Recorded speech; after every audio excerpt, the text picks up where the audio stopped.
Welcome to episode 1 of the Simple to Understand, or STU podcast for short. This is a special episode not only because it is the first in what I hope will be many episodes to come, but also because of who my guest is. My good friend Mike MacIver. I've had the pleasure of knowing Mike for only a short amount of time, but in that time frame we've had many interesting conversations, and this one was no exception. At the time of the recording, Mike is a pipe major for the Winnipeg Police Pipe Band. With over 25 years experience, he's played the bagpipes all over the world, including 3 continents. He's played in Canada, Australia, and also Northern Ireland. He trained more than 3,200 hours in just 3 years, which is an insane amount of time, leading up to when he played in grade 1 for the Cullybackey Northern Ireland Pipe Band. Mike and I explore many topics in this episode, including deep focus and how too much of anything can be a bad thing, the pros and cons of being a perfectionist, how much time and dedication it takes to achieve a high level of success, and then what to do when the fun goes away from your passion. We also talk about hunting, running, and the benefits of losing weight, what it's like to make the shift from being a student to a teacher in regards to bagpiping, how getting comfortable with our inabilities can be beneficial, and we also touch on space history and my personal favorite, the 90s. Mike shares some of his self-talk that helps put things into perspective, and this is a quote from Mike that he mentions later on towards the end of the episode, and I quote, "At the end of the day, we're quite literally just a rock flying around a gigantic nuclear reactor at 20,000 miles per hour. Does it matter that much if you missed a single grace note in your march, Mike?" Fun fact, the actual speed of the Earth flying around the sun is actually 67,000 miles per hour. And you'll get some context into what the heck we're talking about if you stay tuned and listen towards the end of the episode. So without further ado, please enjoy this wide-ranging, fun conversation, and I hope you enjoy it as much as I had recording it. Thank you.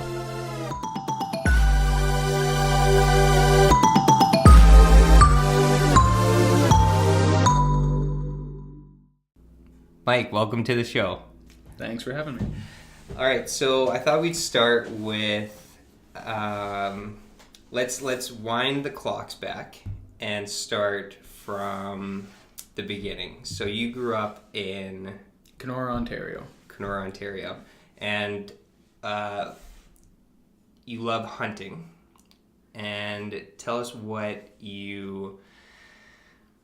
old were you when you first started hunting? Well, hunting goes back to, I was really young when I started. I was probably about 8 years old.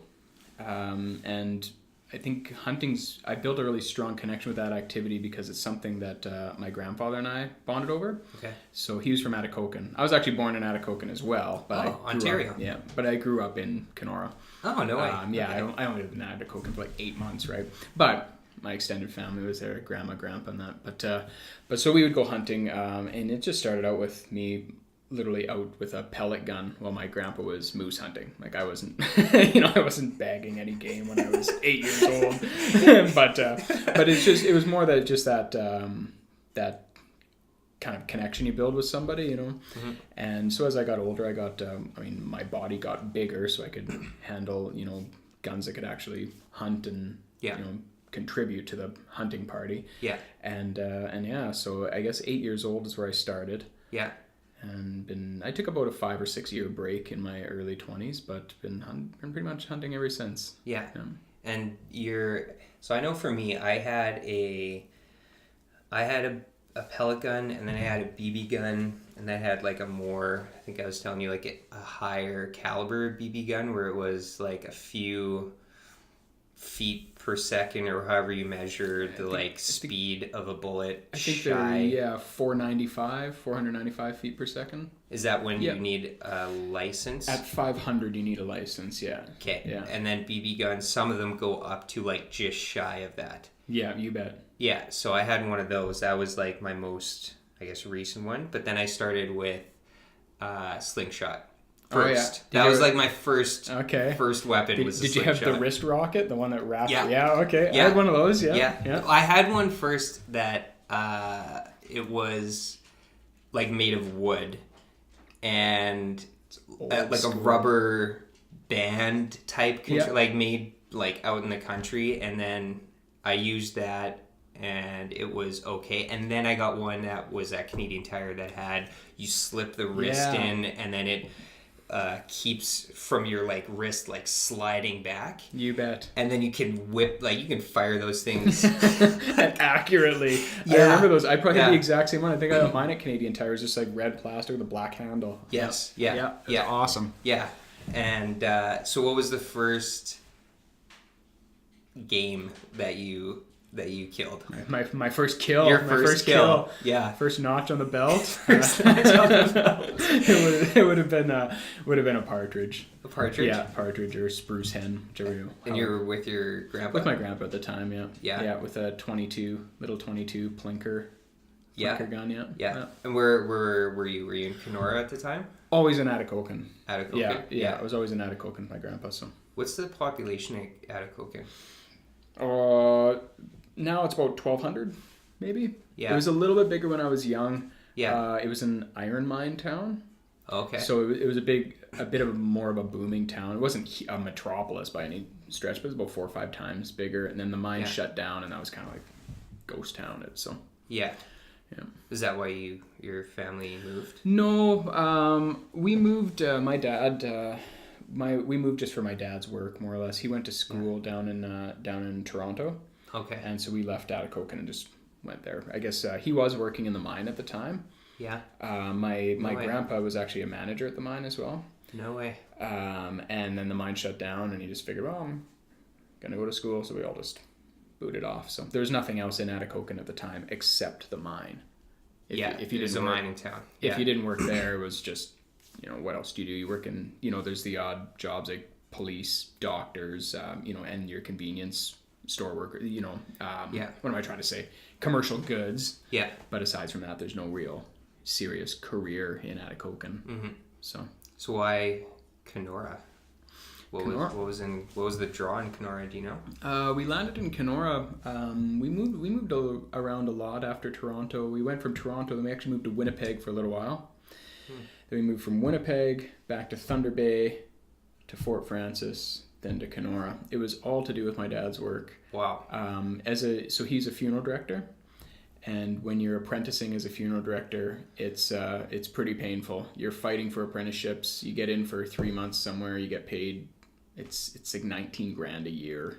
It's brutal. Oh my god! And so you basically, if a better apprenticeship comes up, you're instantly applying for it. So wherever you can get in, just get in and do it. Yeah. And then Kenora was the first job that he got as a licensed funeral director. He just stayed there.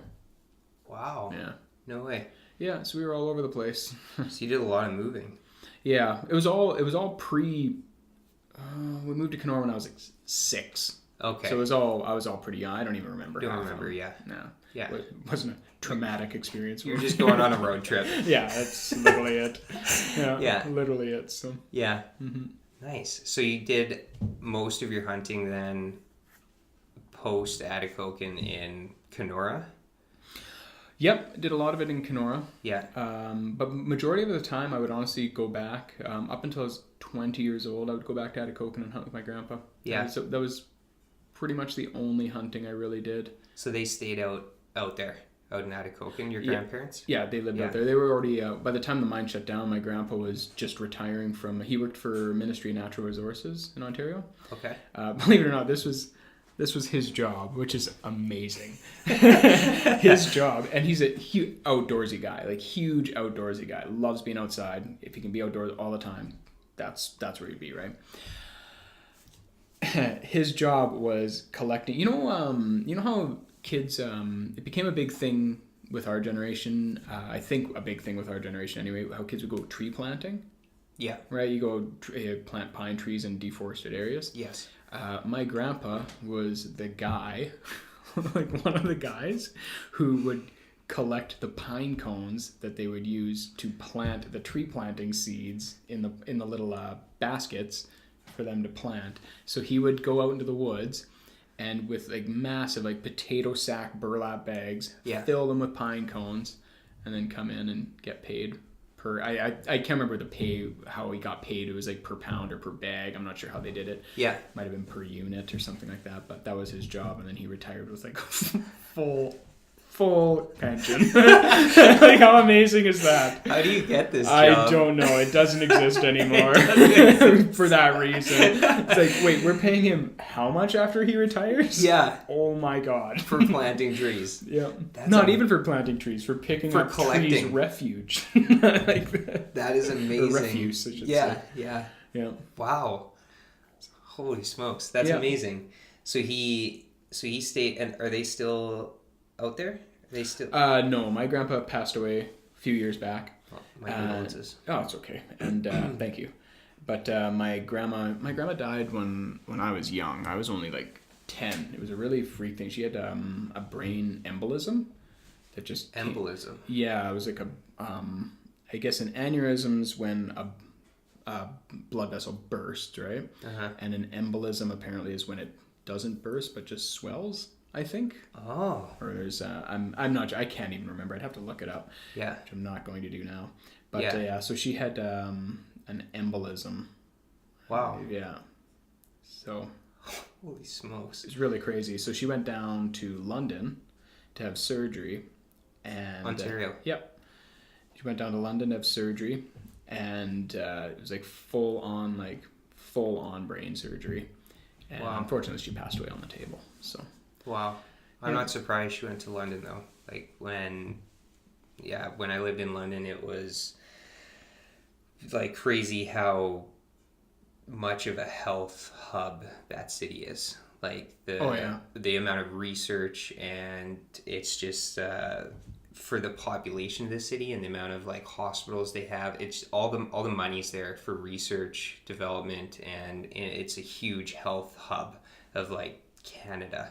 And it was really interesting when I was like an Uber driver, and I would pick up people from all over the place, a lot of students. The amount that were in the health industry was like shocking. They were just, it's huge in London. So it makes sense from, I guess Atikokan there would be probably the closest as well. As far as like a neuro hospital, anything they do neurological work, I think at the time Western might have been the only one, aside from one maybe in BC, that would do that kind of like neurological surgery. Yeah. So it was pretty intense. Yeah, no pretty kidding. Intense. So she was 53 years old when she passed away. Holy cow. Yeah, really young. So my dad was 64 when he passed away. Heart attack. Just like all of a sudden went into work and like gone just like that. Sorry, so man. Yeah, thanks. It's it's life. It is. It is. Yeah. So, and when did you get into bagpiping?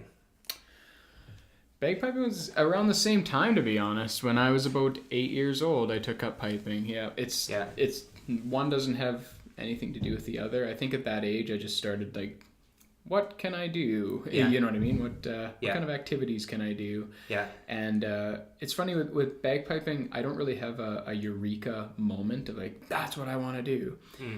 All of a sudden, my mom tells me that I just came up to her one day and just said, I want to play bagpipes. And she's just completely blindsided by it. If I had to guess, we lived in a funeral home. And I must have seen a piper come through to play at a funeral or something like that, and just got blown away, taken back, and just wanted to take it up. It must have been stuck in the back of my head for a while and just cropped out when I was 8 years old. Yeah, it's a very ceremonious instrument. Oh yeah, right. Yeah. Yeah. And then was there... so you took up bagpiping at around 8. About 8 years old, yeah. And then it was in Kenora. Did they have like a bagpiping? They did. Like group or? They did. Yeah. They had they had a small group with a pretty decent instructor as well, who taught me the basics. Basics of it, gave me a good solid foundation. Yeah. They were called Kenora Scottish. Okay. And that was my first taste of bagpiping. It was actually, I was kind of, well, it depends on what you want to do, I guess, with an instrument, right? I consider myself fortunate to have at least started with that program, because the emphasis was on competitive bagpiping. So it was like becoming a good bagpiper, like technically proficient, sounding good. Whereas a lot of other groups, and there's nothing wrong with it at all, the emphasis is getting on pipes as fast as you can, play a parade, like get in the group, have fun, which that's great as well. But now, from where bagpiping has taken me, without that first step when I was young, I would never have gotten to where I am now. So it laid a good foundation. Really good foundation for me. So what, did they just take more time in building, like doing the monotonous like steps of like repeat, or? It's a lot of that. It's a lot of rudiments. It took me about a year before I got a set of bagpipes. Okay. I had to really, you have to earn them. You know what I mean? Oh, to, ability wise, you had to earn them. And it's very, like bagpiping is a very technical instrument. There's a lot of technical aspects and musical aspects that a lot of bagpipers themselves don't know as well if you're not built with that foundation, right? And you learn a lot more. I mean, like that taught me the basics. As I traveled and learned, I learned piles from other like-minded individuals, right? You can learn something from everybody, especially with an instrument like that. We're such a close group, underground society almost. You know, you go somewhere and you find a bagpipe band, and all of a sudden you got those connections and networking and that, right? It's been good. So you're the only bagpiper that I know, and it seems like a very niche instrument. Yeah. But once you're in it, it seems like a very close-knit group. And if you run into, say, somebody else that is a bagpiper, it just seems like it's such a unique instrument that you guys would probably know, maybe like run in the same circles or know so and so, or is it that close knit? Typically, like that happens. Like, we'd all pretty much know someone else that in common, right? Yeah. The thing I find unique with bagpiping, like you said, because it's so niche. Yeah. Especially with competitive bagpipers, when you meet other competitive bagpipers, even for the first time, there's like an instant respect for each other. Yeah. Simply because you know what each other has gone through, right? It's highly competitive. It's an intense instrument, and it's a difficult instrument to master. Yeah. And if you're successful, it's like, yeah, I know how hard that person has worked to do that. It's a mad respect, brah. You know. So and you can instantly talk, and so you have that common ground. You can instantly talk about, you know, even just different contests, different people you come across, different bands you played with, right? And you always run into something. Oh, you know him? Yeah, I played with him in Cullybackey for years. And it's like, oh, are you serious? Yeah. It's like, no, he's like crazy now. It's like, okay, that's great. Yeah, that sounds similar to when I worked at Waverly Chrysler in the Auto Mall, and people that drove or owned Jeeps. It was like you were in a club. You owned a Jeep, and when I would be out on, say, like a test ride with somebody that they didn't even own the Jeep, but you would drive past somebody that also had a Jeep, and they would wave to one another just because they owned the same. And they do that. I've noticed that when I drive, and I'm like, oh, there's two Jeeps, and I've seen them, like, if there's two dudes, they like kind of like lift their head up and like very sly, cool, like, sup, dude? Like, yeah, I see you in that Jeep. Nice matching barbed wire bicep tattoo. Carry on. I've actually seen that as well. There's a couple guys at work who drive Jeeps. Yeah. And they come in, they park right beside each other. Yeah. They're both in. There's like a club in Manitoba. I'm not gonna say what it is because I can't remember the exact name and I'll get it wrong. But it's like 204 Jeep. Yeah. Or something is what the club's called, or 204 Mud Jeep or something like that. Yeah. And they all get together and they swap parts. They talk knowledge about Jeeps. It's like, I had no idea. Yeah. It's an interest. I don't see that like culture around that many cars unless it's like a vintage specific year, make, model, or a type the classic of brand cars always have that typical draw. But like people will be having like brand new 2018 Wranglers and they're in these these clubs. Like, okay. Yeah. If you wanted to like meet new people, if you moved somewhere and if you could afford a Jeep, like I would say buy a Jeep, like just join a club or I don't know, go down Portage Ave on Sunday and you'll run into somebody be like, hey, just shoot the shit and make some friends. That's awesome. Yeah. So you started in Kenora. And did you try other instruments throughout high school, or did you always? When I was I tried because bagpiping wasn't really part of any kind of curriculum, and I tried to talk to my music teacher because I was 16 at the time, and I was getting decent at playing and competing. My level was increasing pretty fast. Yeah, and so I talked to him. I told him like I am passionate about music. This is the instrument I play, and we tried to ask them how to, can we get a music credit out of this? Because can we incorporate this into the curriculum? In some way. Unfortunately, they didn't really have a way to gauge it. It's like, how do we do this? And we said, well, we can bring in a contest judge who can, if we want, and but they weren't all for it. So I had to try clarinet first. Hated it. And like it's opposite. It's opposite. And then they moved me to saxophone.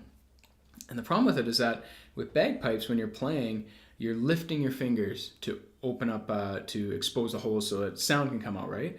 But with like saxophone and clarinet, you're pushing keys down. It's total opposite instrument. So it's like I can't do this, and I don't consider myself to be some like some of those guys who can just pick up any instrument and just learn it. And that I'm not like that. I had to work really hard to get good at this instrument, right? Yeah. And I just wasn't willing to sacrifice that work to put in the work to unlearn everything. To unlearn it, yeah. Yeah. So I got a music credit for so I told my music teacher that, and she was actually really good about it. She understood. She's like, okay, I get it. That's fine. Yeah. So I got 2 high school music credits, one in grade 11 and one in grade 12 for musical theory. Oh, well done. So I got to learn musical theory for 2 years, which now it's like, I'm glad I know that stuff, right? Yeah. But when I was 17, I was like, man, get me out of here. You know what I mean? Yeah. But no, it was good. So I was, basically just reading and doing exams while everybody was doing their band stuff in the room. It's just a different dynamic, I guess. But it was good. It transferred over with piping, like doing, transposition and changing time signatures, keynotes, tuning as well was big, right? Learning to tune. Yeah. Huge difference. Did you try, you just mentioned wind instruments. Did you try any, I played the trumpet. I don't know, like metal instruments or brass instruments? No, I never actually tried any other instruments. I tried clarinet and saxophone, and then I'm done. That's it. Yeah. Tapped out. Did you have the opportunity to test them, and just after the 2 you're like, no? Or did actually, yeah, that was literally it. I was just like, no, I'm done. That is hilarious. I've only got enough passion for one. Yeah, that was it. So because in high school I never learned an instrument until grade 9, and kindergarten to grade 8 it was French was the outside of your basic courses was the other kind of like extracurricular, I don't know, course or whatever. Sure. So I didn't learn French, but I took French for that period of time. And then when it came to high school, I could pick either French or an instrument. And I really didn't like how they taught French in school because it was just verb, verb, verb, verb, verb. And it was not fun. And it just like is a backwards way, I think, that they teach the language.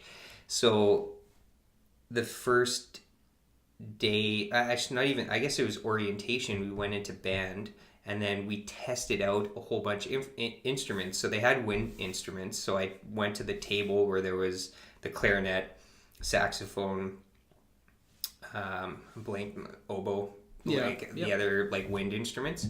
Could not make a sound out of either of them, and I'm like, I really don't want French. I can't make a sound out of clarinet or saxophone. And then I tried the brass instruments, and then the trumpet, trombone, and tuba. I could make a sound, and I just liked the sound of the trumpet, so I learned the trumpet. But I had the opportunity to test both because it was totally different trying a wind instrument from a brass instrument. Okay. Just the embouchure and the way that you have to form your mouth, it's just totally different. And I could not form, like I was just blowing into the clarinet and it just made some deflated whistle of a sound, and it wasn't anything. So I had the chance to make, so I could make a sound from trumpet and brass. So that's what, so then I learned the trumpet from that. But you just got to do music theory. Pretty much. So that's awesome. Yeah, that was my life. But hey, you know what? It's good that you took up an instrument. And you know what? I was gonna comment, but I didn't want to interrupt you. But like with French, the way it's taught in schools, I would challenge you to name me one person who actually became proficient in French from learning the way that a curriculum in school is taught. Not French immersion, but I mean the way that we were taught with just the French course in school. In an English school. I don't know a single person who can say an actual sentence in French after taking 4 years of French like that. It doesn't make sense. Other than Bonjour, je m'appelle Dean Douglas, that is literally what stuck in my mind. Yeah. But I would rather go on. I could probably I would challenge anyone to just go on like Duolingo, like the language learning app. Mm-hmm. And like you don't even need a French class anymore. Like you can just go into Duolingo and then learn whatever language you're interested in, and it's like scalable and it makes it fun and yeah, you're right. The key I think with learning those languages, and don't get me wrong, I don't speak a second language, but I think from what I've been told is the key is like to think in that language, right? Any course, even if you're in a classroom, but if the course is forcing you to think in that language, then you're going to learn it really fast. Your brain will adapt to that, right? Yeah. But if you're just like we did in high school, where you just copy down news, vooz, I remember all that. I remember doing that for years, just copying sentences, copy and repeat. Your brain doesn't learn like that. Like no, human brains don't learn like that. No. You know, well, I'm sure some people do, but I don't. Yeah. You know, maybe if you had a photographic memory, it would be easier because then you could probably piece together, okay, here's a sentence in pretense or past tense, and then kind of put things together. But you're right. I couldn't probably name anyone in school that actually speaks French, that's English as their first language, that learned French as a second language from school. From our curriculum. Yeah. From the curriculum, yeah. So you did that in high school? Your high school, yeah. For not bagpiping, but theory, music theory. Yeah. So then during that time, did you still were you still part of bagpiping and like practicing? Oh yeah, for sure. Okay. I that was literally just a class that I just treated it like taking a math class. Yeah, it's just like this is a class, and I don't study at night, I guess, for exams, and that was it. So you've traveled a lot with bagpiping. So what was your first trip?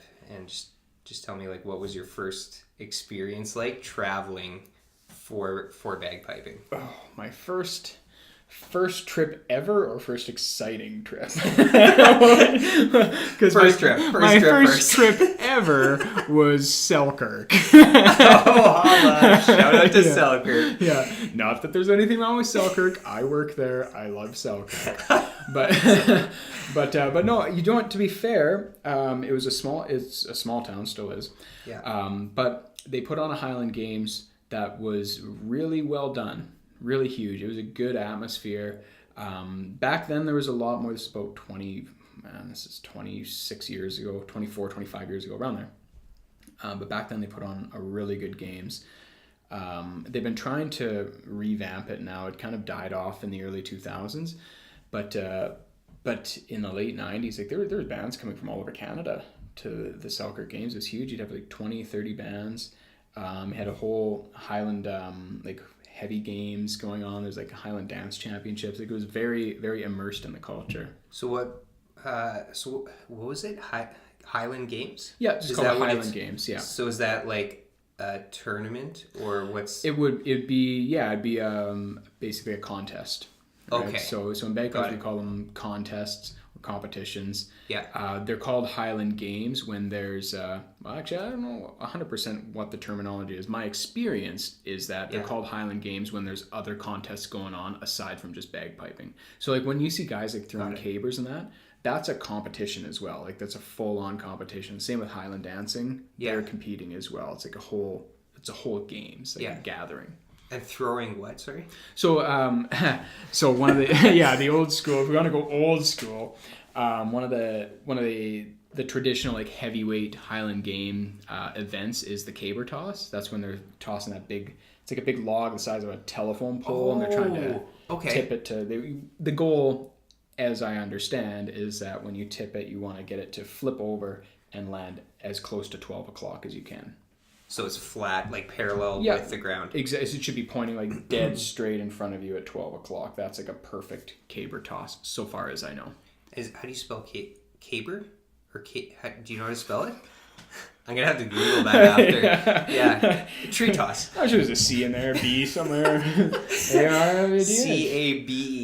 It'll have caber it'd probably have like a DH maybe at the end, being with the Gaelic influence and that, but I'm not 100% sure how it's spelled. I've seen it spelled 3 or 4 different ways. Yeah. So I'm sure there's variations. No ways wrong, I guess, as long as it says caber. Scottish weren't back in the day. I don't think they were too concerned with that, with the eloquencies of language. So do you know the history on caber tossing and why that is even a thing?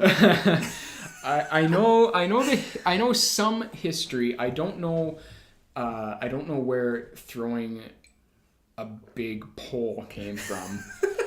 But I know why those games are so unique. Like if you actually watch those games, you'll see them. A lot of them you could see as a task, not a direct task, but very related to like a farm task, right? Yeah. Because so in the it's like the 12 or 1300s. I don't know. For any history buffs listening, I apologize. But the gist of the story is that the English had taken Scotland, right? Yeah. And they didn't allow the Scots to train with actual armored weapons like swords, axes, stuff like that. Yeah. So to train, they would train their strength with literally throwing rocks. Like that's, like shot put. Yeah. They'd throw stones like shot put. They would throw weight, like rocks up behind their back, like over heights, like over boughs of trees, right? And see who can throw the highest. It was like all just like strength games, basically, right? And that's how they train. There's hay throwing. Okay. And this is an actual event. They take a pitchfork and like bales of hay. Yeah. And there'll be a height, like a high jump bar. Yeah. Right? Yeah. And you'll be down there and you'll take the hay with a pitchfork and throw the bale as high, and then it just keeps going up, just like a high jump, right? So that's kind of where heavy games came from. Yeah. So far as I know. Yeah. But if I'm wrong about that again, I apologize. Feel free to fact check me. I am not an expert in Scottish heavy game sciences. But that's the story I've been told, and that's the general the general knowledge of where heavy games came from. It sounds like pre-World's Strongest Man competition, but it was just a bunch of guys that were like, fucking English. I'm like literally bored and I need to like get some energy out, and let's just, there's a bale of hay, there's a tree, let's see how high we can toss that over there. That's what it seems like. Yeah, that's hilarious. Yeah, cool. So it's Highland Games, so you compete in the Highland Games. You bet. And which is like an overall contest. Yeah. Okay. Yeah, it's an overall contest. So they'll have solos in the morning. Yeah. Where you can compete, obviously, in whatever your respective grade is. Yeah. They'll have solo piping of a single judge will judge each piper per event. And then in the afternoon there's band contests. So that's when you have the pipes and drums all together in your band and walk in and compete. And you have about typically four judges in a sanctioned contest will be judging. So how old were you in Selkirk on your first competition or grade? I was 9 years old. Holy, okay. Yeah. So this is like 1 year after. Yeah, I had literally just got. It's okay. You can Sorry, Oscar. That's my dog for those listening. And I had literally just gotten my bagpipes, and it was my first competition ever. So. Wow. Yeah. So how'd you guys do? I don't remember how the band did. I got first in novice grade piping. Congrats. Thank you. A sign of things to come. Oh, hey. A sign of things to come. We'll get there. Look out, world. Look out. Here That's he right. comes. Yeah. Yeah. So you obviously you worked your ass off. You took to the sport at a young age. Yep. Started to get into competitions, and then I'm bouncing around chronology wise, but so I came to listen to you this summer when you guys were practicing at St. Vital Park. Right. And that was before you went down to the States. I'll let you tell it, but what competition were you practicing for? So we were preparing for the Pleasanton Highland Games in California. It's pretty much the biggest games now on the west coast of North America. Oh shit! So it's a big games. Yeah, it was a big deal for us. So yeah, and our band now we're in grade 2, which is there is grade 1, but in North America it's starting to shrink a bit. Yeah. So there's not a lot of grade 1 bands left. So leading grade 2 is almost becoming like the pinnacle contest because if you play grade 1, you're going to go up and you're going to compete against typically at any given point one other band in North America, wherever you wind up contest wise. Where for grade 2 now, we were up against 9 other bands down there, which is a big field. And grade 1 being, comparing it to, I play soccer, so grade 1 is like Premier League, you bet. Got it. And then grade 2 would be like first division in soccer comparison terms. Yep, that makes sense. Yeah. Or like grade is it fair to say like grade 1 is like NHL? Yeah. In hockey? Yeah, and you'd have NHL would be grade 1, and grade 2 would be like we have the Winnipeg Jets in Winnipeg, and the Manitoba Moose would be like grade 2, I guess. If you were to compare kind of league status. Yeah, exactly. So okay. So that was in California. Yep. And how'd you guys do? We did really well. First day was all right. We got fourth out of 10, which was okay. Yeah. We were happy with that. I sent out an email to the entire band at the beginning of the season. Yeah. Saying our goal here, because we had just upgraded at that point, and I said our goal isn't to win contests this year. It's just to make a presence, show up. I'm happy, and I can show you the email. I literally said, I am happy if we place top 4 in Pleasanton. I'm happy with that. That puts us right in with the top group, right? If you're top 5, it's like you're in the top half. I'm happy with that for our first 7 months in the grade, right? Because there was 10 were competing. 10 bands competing, yeah. Got it, yeah. So we placed 4th the first day, which was, I was happy with that. I was like, yep, that's fine. That's where we're at. We got a lot of work to do, but for how far we've come, very happy with that. Yeah. The next day, we cleaned house. It was fantastic. Never expected that. There were some good bands down there that we were playing against. Very good bands. Yeah.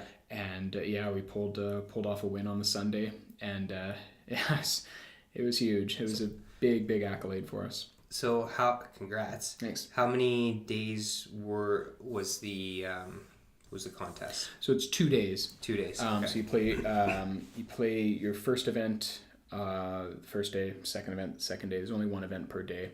Yeah. They almost treat it like 2 individual contests, but it is one games. Yeah. Okay. Yeah. So thinking of a comparison here. So as you know, I got into rock climbing about 6 or so months ago. Yep. So I've started to learn. I'm very amateur when it comes to rock climbing, but I've started to learn about the competitive side of rock climbing. And I think the next Summer Olympics is introducing rock climbing as one of the Olympic sports that you can get a medal in.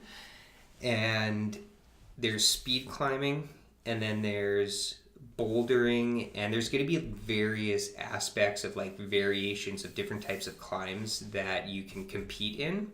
And I think overall the ideal, in quotations, climber will be as optimal as they can be in multiple different disciplines. Right. So you're a good speed climber, but you're also good at bouldering, which I think would be very difficult to do, because you're going to get some that are like Spider-Man climbing up that wall super fast, but then some crazy, to have the speed and then also the strength in bouldering, that would be hard to cross discipline. So in the competition that you were in, is it different disciplines in the day 1 and day 2? Are you what's the format of you're not repeating the same song both days? Exactly. So how does that work? So I guess to explain it, I'll go back just a little bit with music and bagpiping. Music has different bagpiping has different types of music to play. So there's marches, which are obvious, you march to them. Yeah. There's stress bass, which are dancing tunes. Stress bass? They're called a stress bass. So when you see, a lot of times when you see Highland dancers dancing, you get, it's in a 4/4 time signature. So it's it's a quicker tune, but very technical, and it's made to dance to. It's why stress bass was invented. It's a dance. It's 118, 120 beats a minute. Okay. And then you have a reel, which is a fun, still technical tune, but a fun kind of tune, right? And then on top of that, you have hornpipes, jigs, you have slower, you have any numerous combination of things, right? So for the first day, the event's called a March Stress Bay Reel, which is a staple in bagpipe competition. So it's literally a march leads into a stress bay, leads into a reel, and then you're finished, and you're judged on all three tunes. At once. Okay. It's about a 6-minute set to play. So there's multiple components. You bet, yeah. And they test you on each. They're basically watching you. They're listening to how there's 2 piping judges, a drumming judge, and an ensemble judge, right? The piping judges are listening to how the pipes sound, how the pipers are playing, how technical is it, all that kind of stuff. Drumming judge is doing the same thing, but with the drummers, right? They're going through, the technical flow. Does it match the music? How's it, how do they sound? Are the drums flat? Are they sharp? Right. And then the ensemble judge is pretty much judging the overall package presentation of the entire band. So you can have a piping judge. So this is kind of similar to what happened to us in Pleasanton. We had a really wild spread on the first day. We had a first in piping and a sixth in piping, and then a first in drumming and a seventh in ensemble, and that's how we averaged out as fourth. So it's a really weird spread because it all comes down to just a judge's opinion, right? You have to trust what judges think. One judge didn't like it, another judge might love it, right? It depends on what happens. So that's a March Stress Bay reel. Which is a very, very technical set. There's no harmonies involved. We don't do any harmonies. It's just a very technical. It's a big set of music. And then the second day was medley, which is basically I wouldn't call it a free-for-all. Like there is kind of a structure to it, but it's a lot more fun for someone who isn't a bagpiper themselves. Listening to a medley is a lot more fun because there's a lot of harmonies that come through. You know, a lot of different transitions into like quicker tunes like hornpipes, jigs. You go into different reels, but different structured reels that you'll play through. It's a lot more. Typically, pipers will enjoy playing a medley more than an MSR. I don't. I personally prefer an MSR. I like my hands to be, you know, physically working through music. But like typically a medley is more enjoyable to the untrained ear. Like to hear, it's like, oh wow, that sounds really cool. Yeah. So yeah, and so you guys did 4th, and so what does that mean? What does that mean? Yeah, so I know what's coming up in the summertime, but you guys did really well. Yep. So, what's next? We've made a name for ourselves now, so we're on the map. Bands know that if we're at a contest, it's like, okay, we got to take them seriously because they know what they're doing, right? Yeah. Especially with the win on the Sunday, it was like it was almost like, I wouldn't call it a dark horse win, but there was a band there who was expecting to sweep the whole weekend, and they didn't because we were there, right? So people know that now. Yeah. And sorry to hit pause. Just give a shout out to the band because I know we haven't mentioned it. Winnipeg. Oh, sorry, it's Winnipeg Police Pipe Band. There we go. Good shout out. Just had to make sure that we get that in there. Yeah. Sure. Winnipeg. So Winnipeg Police Band. Winnipeg Police Pipe Band. Pipe Band. Yeah. Okay. Get it right, Dean. Yes, sorry. Winnipeg Police Pipe Band. There we go. Pipe Band. Yeah. Awesome. Sorry. Continue. No, it's okay. Yeah. So yeah, basically we have that presence and we've cemented our reputation in the grade. When a band upgrades, so we weren't forcibly upgraded. There is such thing as that. You can be forced to upgrade by the RSPBA or your respective association, where they can say, no, you guys have been dominating too much in this grade. You're going to grade 2. And bands can fight it. They can try and fight it. But a lot of times it's just, no, sorry. You have to have a really good reason. Like our entire drum corps is leaving and we don't have a band anymore. And then they'll say, okay, well, you can stay in, you know, whichever grade you're in. Right. But we chose to go up.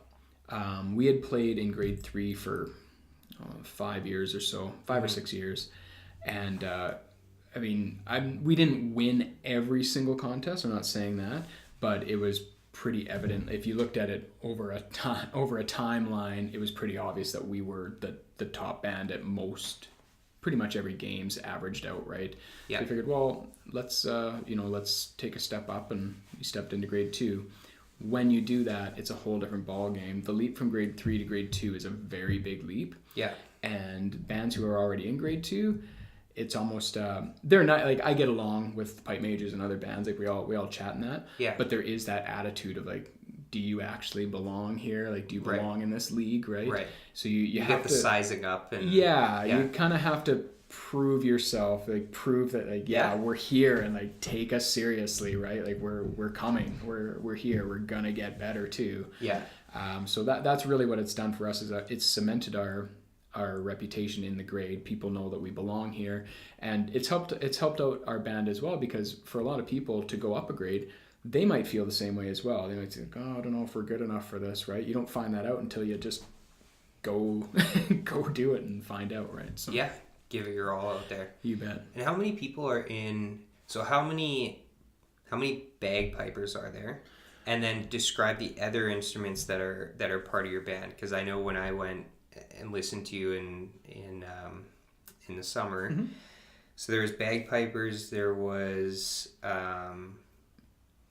drummers, mm-hmm. there was I don't know if this is different, but there was people that were like throwing their drumsticks in the air. That's a simple term, but I'm sure it's a lot more sophisticated than that. But so yeah, the basic layout of a pipe band is you have a pipe core, you have a drum core, which is your snare drummers. And then you have a midsection, and your midsection would be like your bass and your tenor drummers, like what you're describing. Okay. And so tenor drums, we'll talk first. So in my band, we have right now 16 bagpipers. Wow. We have, I think we have 11 side drummers, like snare drummers, and about six tenors. And so so bagpipes, you know how bagpipes sound. Snare drums, that gives you that sharp, like to carry the music through. Yeah. What the midsection does that has been undervalued for a lot of years, but it's become very prominent in the last 10, 15 years now. What the midsection does is you'll have these tenor drums and they'll be tuned, and we call it voicing. They'll be voiced to different notes. So they have a lot of pauses where they don't play, right? But when they do play, you'll hear it. You hear certain elements. If you were to listen to our medley this coming year, you'd hear a lot of elements where we'll be on a pause in a note, like dum-ba-dee, holding a note with harmonies, and then you'll hear the tenor go bum bum bum ba-dum ba-dum, and then launch into another tune, right? Like it's like transitional. Yeah. So that's the effect the midsection gives. When they're not playing, there's a visual aspect to it. So that's when they're up swinging their sticks, and they're judged on that.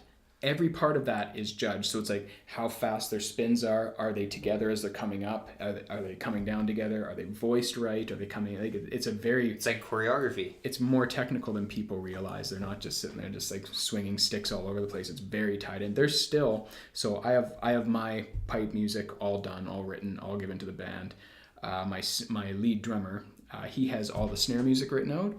The tenor section is still working on spins and lifts and all that to get that down. It's a huge process. It takes them so long to get. It's not their fault. They're very good at what they do. Yeah. But they're very particular and they want it done a specific way. Yeah. And it needs to quite literally show off the band. Yeah.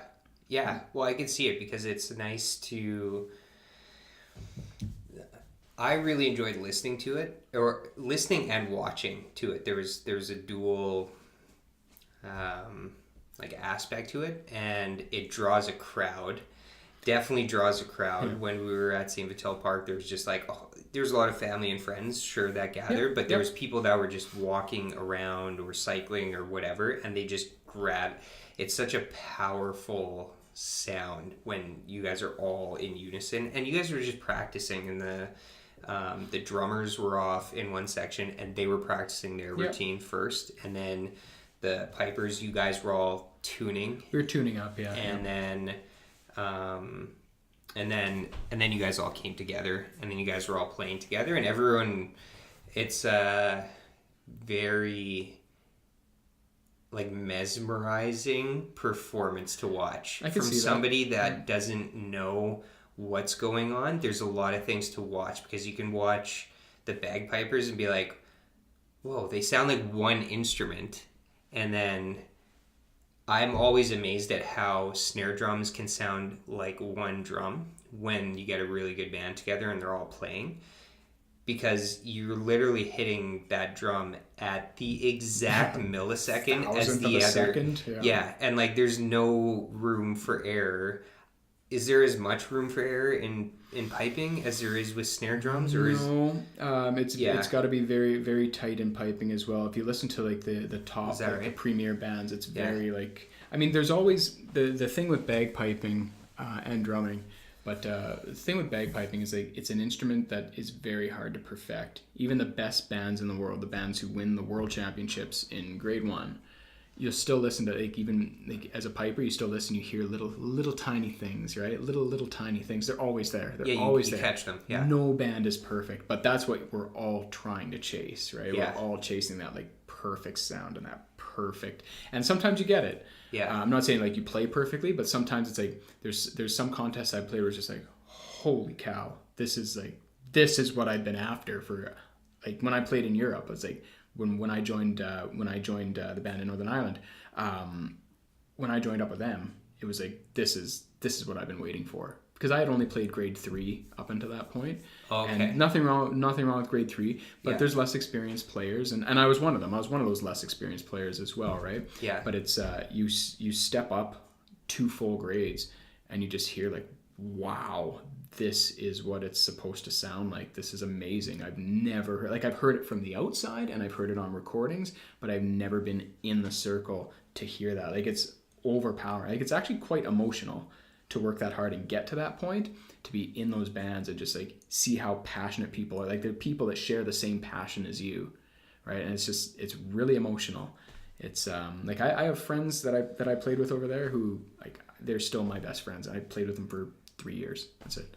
Yeah. Right. Went back every summer and played, and that was it. For sure. Yeah. I remember in high school there was a classmate, friend of mine, that played the violin, and I always loved the violin, and that was kind of one instrument that I was like, God, I would love to learn how to play the violin. It's just a beautiful sounding instrument. Yeah. And I remember he played during, I think there was a Mother's Day celebration, and there was like a mass at school, and so he played a song, and it was just a solo, and he played it, and I went to St. Paul's High School, so it was all guys, and he played this solo song, and I could tell he's played for years, or he was just really good, but I assume that he played for years. Typically, yeah. And he played this song so beautifully, and I remember watching him, and I remember he was just like getting emotional playing the song, and it was tied to Mother's Day as well,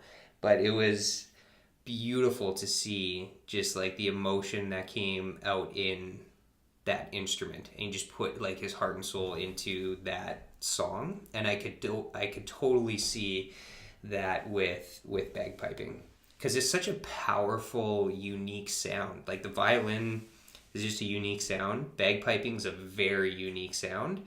And, I mean, the only history that I know on bagpiping is that it was used, and I could be getting this totally wrong, but in war, leading up to like a battle, there was bagpipers that led into like the marching of beginning of a battle. I don't know if that's true or not. No, that is, yeah. So they're a military instrument is what it was used for, right? Right. I think the misconception people get is that was its primary use. Okay. That was just one of its uses. Yeah. Right. That was one of the uses they had. There's a reason that we have tunes called marches. Right. It was for marching troops into the field. Right. We have tunes called retreats, where it's like if a retreat gets called, they'd play a retreat tune. Everyone would know it's like, oh, we're falling back, or how, I don't know. I'm not in the military. They couldn't text the front lines. Yeah, like, hey guys, time to back up. Exactly. So if you time to play a loud ass instrument that would carry. Exactly. You have this instrument that can carry 120 decibels across. You got to think you've got. I mean, in an older battlefield, you'd have cannons going off that. In a modern battlefield, like bagpipes were used up until World War I, and even into World War II as well, right? Yeah. You think about the kind of mortar fire that's going on, machine guns, airplanes flying overhead, right?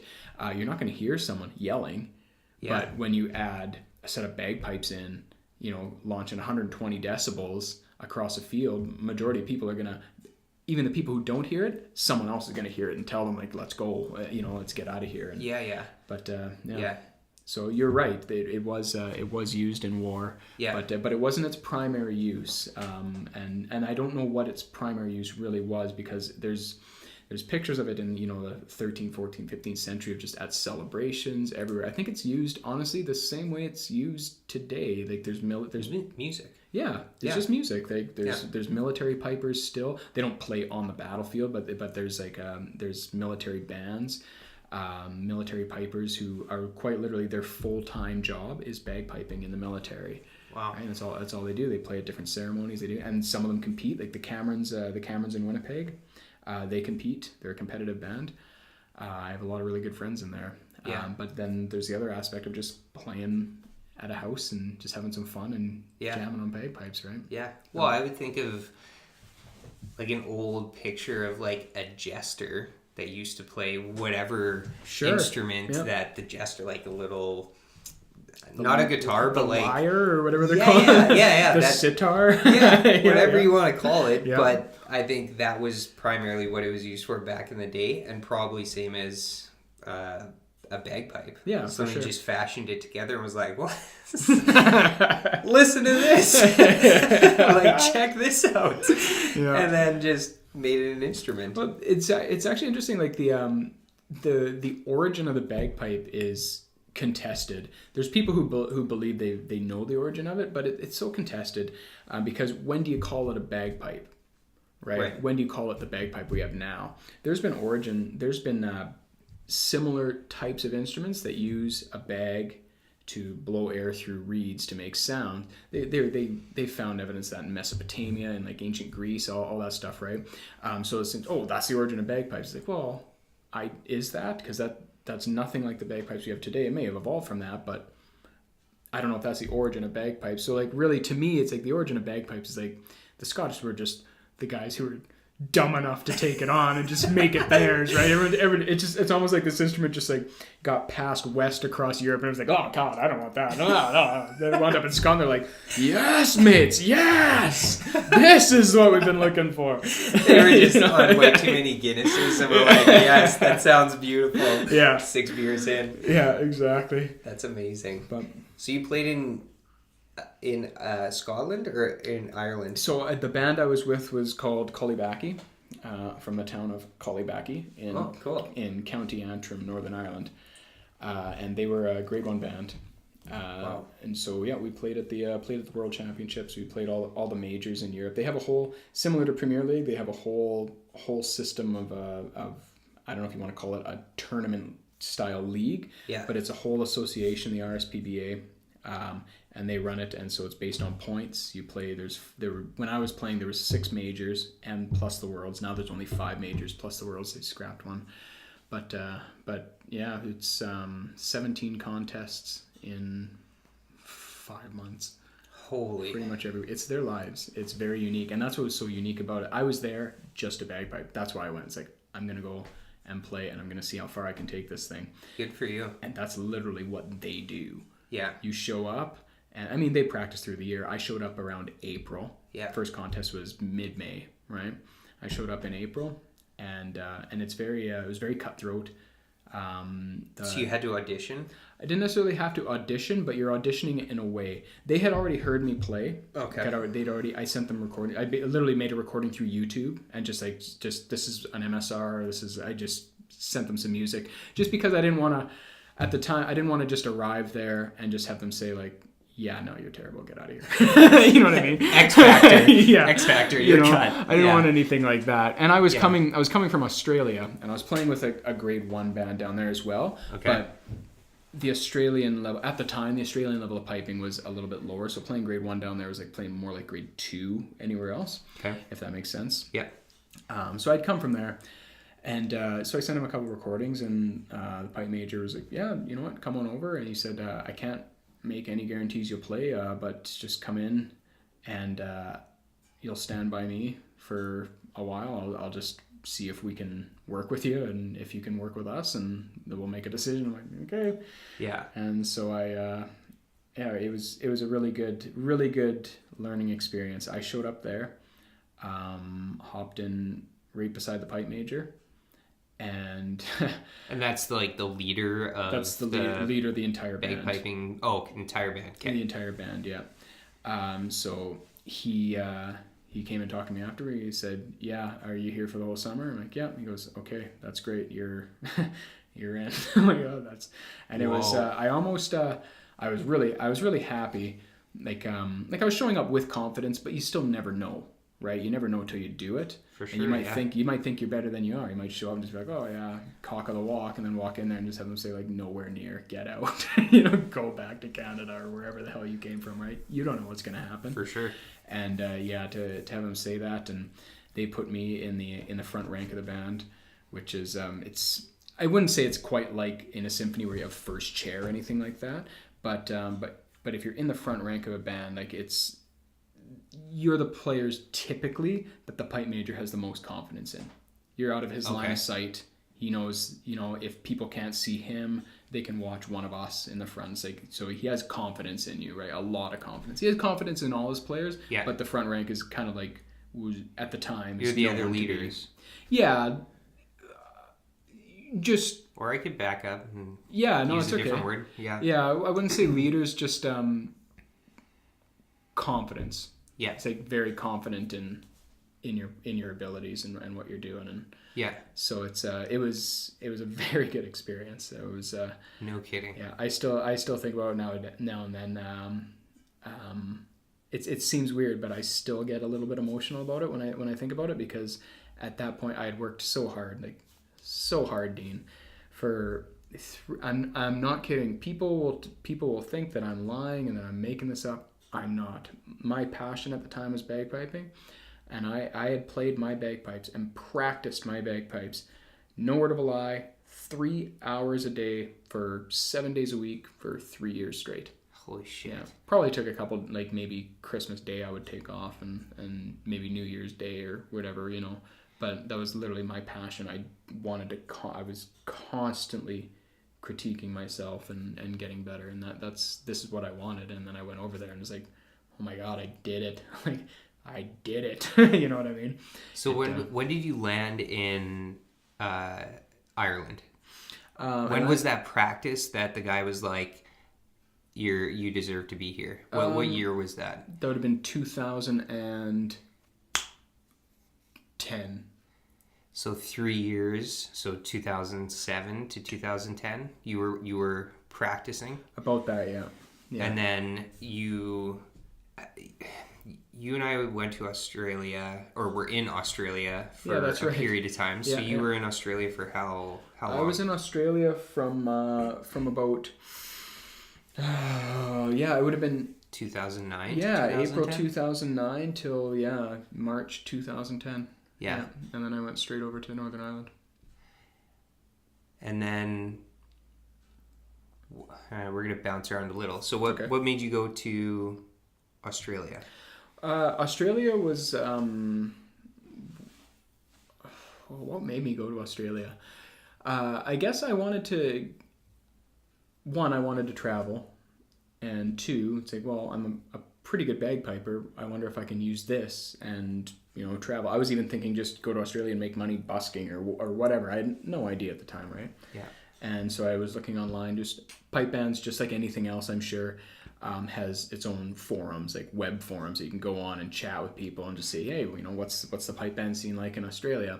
And I wound up getting in touch with this band down there. They, like I said, they're a grade 1 band, but they were, I wouldn't call it struggling, but they're trying to develop. They're constantly in a stage of development, right? And it's like they bring good players from outside the country, and they'll pay for you to come down there. They'll pay for your flight. They'll pay for, they'll kind of help you get set up with a job, get you a place to live. So they're recruiting. Yeah, they're just recruiting talent just to kind of like bolster their ranks and bring in a little knowledge from outside. You can, like I said this a while back, but like you can always learn anything from anyone, right? Yeah. And so I thought that'd be interesting. I sent them an audition. I had to actually audition for the band before they would in Australia. For the band in Australia, yeah, I had to audition for them. They told me exactly what to play. They gave me a tune list and a set list. Wow. And they said, we need these recordings by next week. So I was like, okay. So they were testing you on, how fast can you learn a piece of music and how well can you play it if you've learned it in a week, right?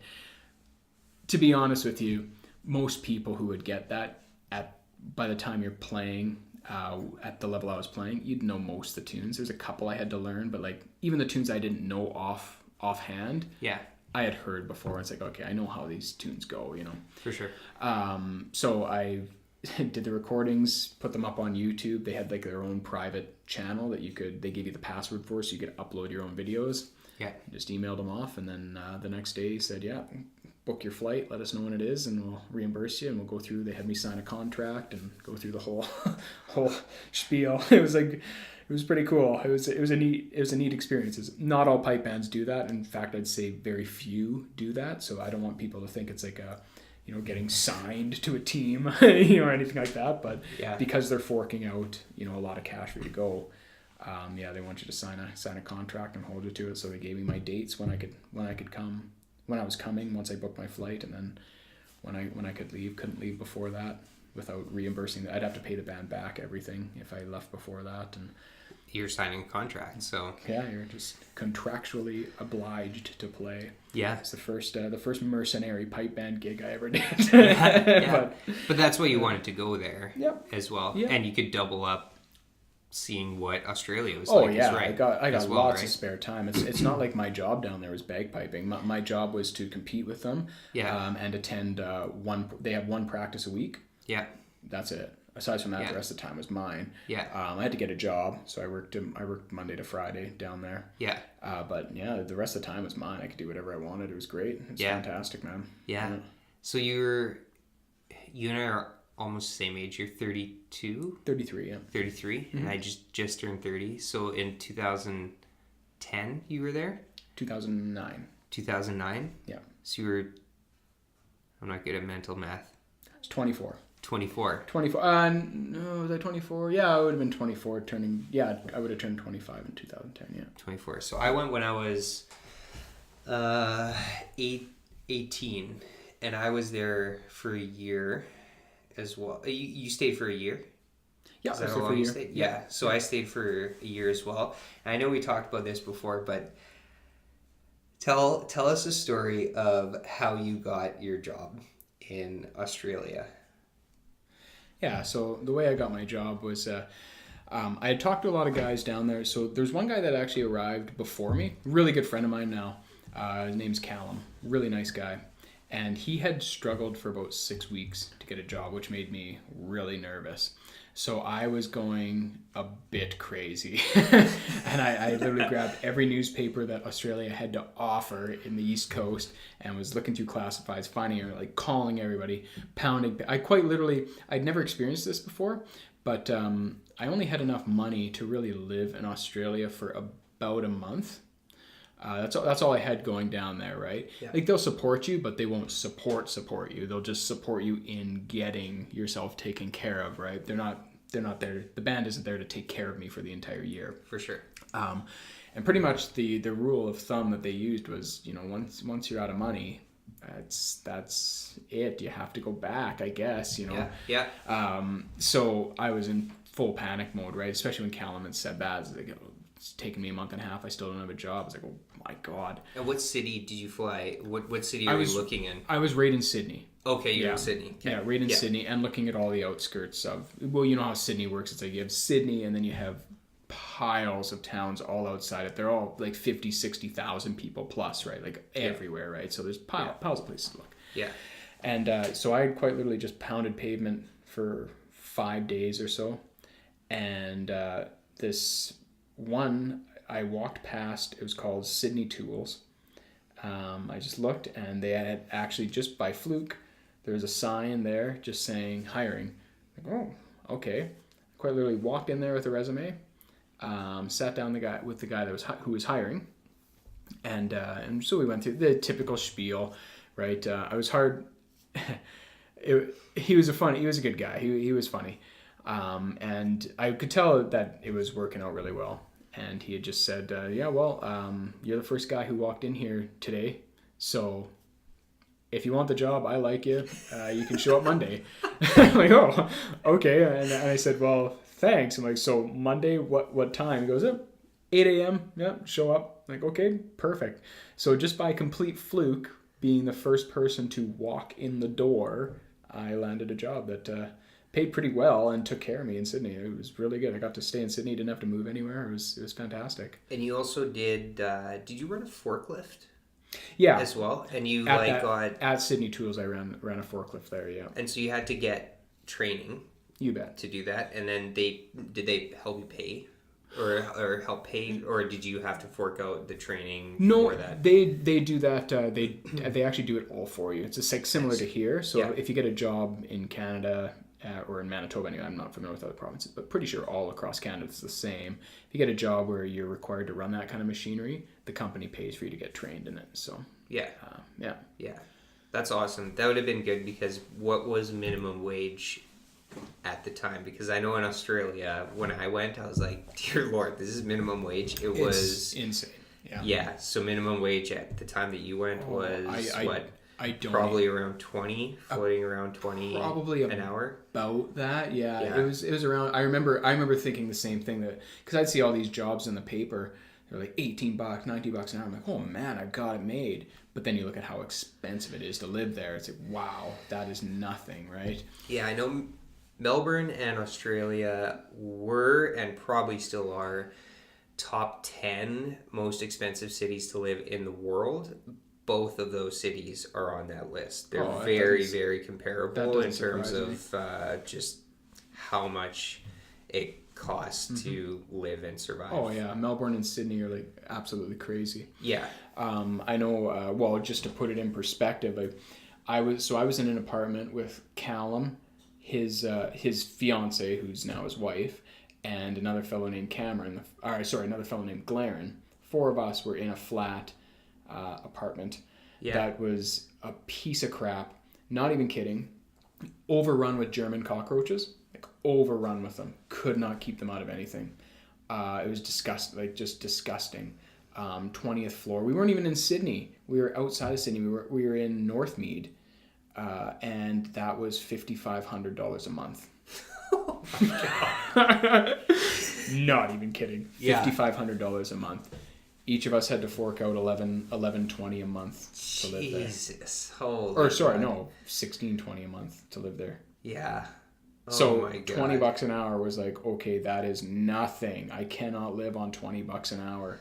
No. Right. So luckily, Sydney Tools paid better and paid well enough that I could, still have money left over to travel and do what I needed to do. Yeah. So yeah, I got a cool story about how I got my first job in Australia. So I first went to Australia with it was just my mom and I was I want to say around 15 or 16, and we went, and I had my cousin married an Australian, and then now they have 2 kids, and so my cousin is my mom's sister's son. Okay. And without going too complicated, I have family in Australia, and they moved to Melbourne, and so I went out to visit them, and my mom brought me to Australia when I was like 15, 16, and that summer I got into skateboarding. Oh yeah. So I got into skateboarding, and I only did it for 1 summer, and I think by the end of the summer, not even like a full 12 months, my ankles were like shredded from like kick flipping and trying to land like basic tricks, and I was like, oh my God, this is like so hard on the body. But it was fun. And so my family lives in Melbourne, and I went into a skate shop to probably either buy a skateboard when I was there, because I didn't travel. I didn't bring my skateboard with me all the way to Australia. I think I just bought one when I was out there.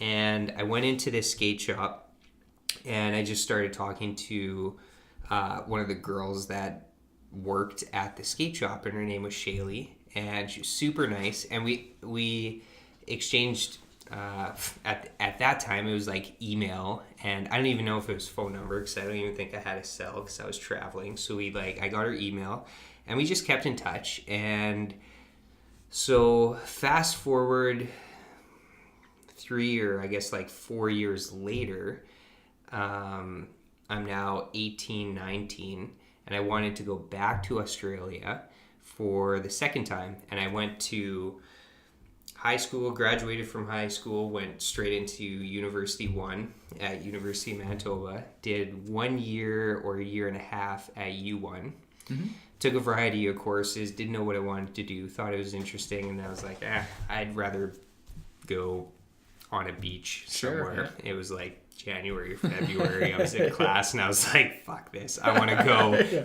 somewhere beautiful. Yeah. So anyways, I worked all summer, saved up, went to Australia. Same thing with you. I only had, I think, $700 in my pocket. Wasn't going to last me that long.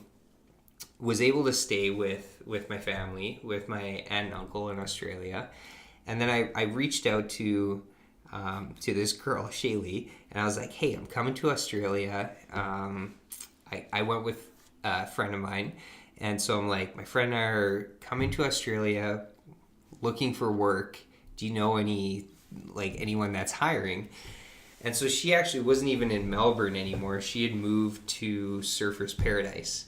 But she's like, go down to Cushion Lounge on Fitzroy Street in Melbourne and go see a guy by the name of Des.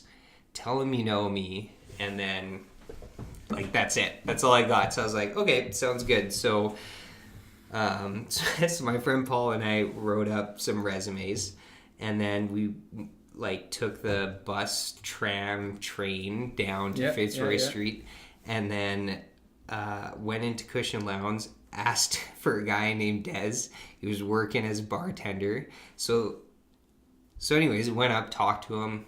I think Shaylee had given him a heads up that, hey, I know this like Canadian guy. They're looking for work. It's a good guy. See if you could set them up. So I ended up going there, making the connection, saying hi. And then that's literally how I got both my friend Paul and I a job, was through this like connection that I made when I was like 15, and that was the only other person that I knew in Australia. It's amazing. And it was so cool. And so we ended up getting this job as a glassy, or basically like a busser. And so we like bussed tables. It was it was like a restaurant during the day, and then they turned it into a nightclub at night. And then we ended up getting I don't even know if we ended up getting certified as like a bartending license. But I think like eventually we moved up to like right near the very end. We were serving drinks, but not that much. We weren't there for that long.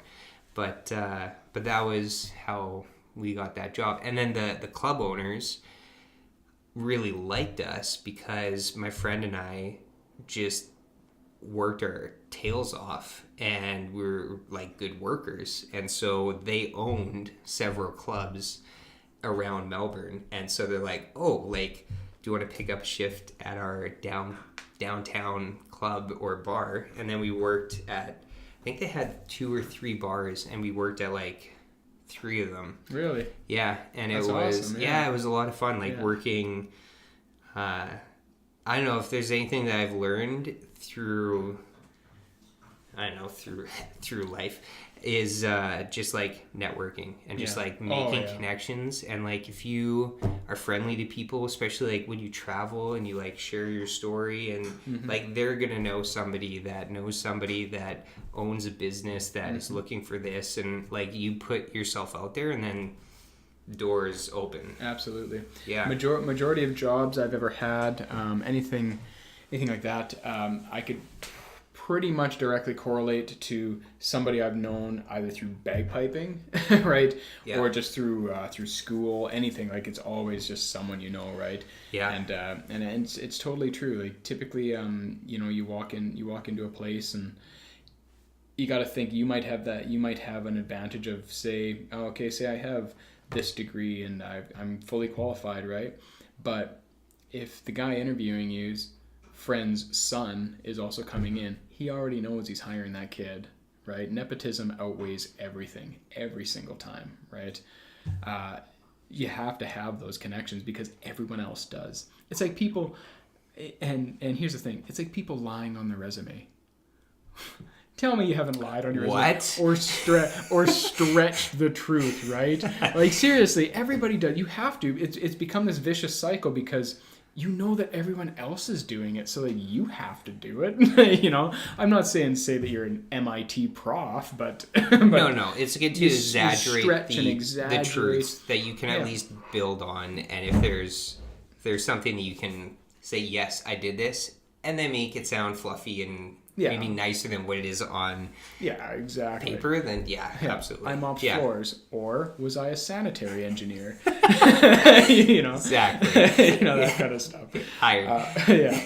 Because how many attributes can you come up with for having one single task at a job, right? It's like, describe your day. It's like, well, if you really want to know.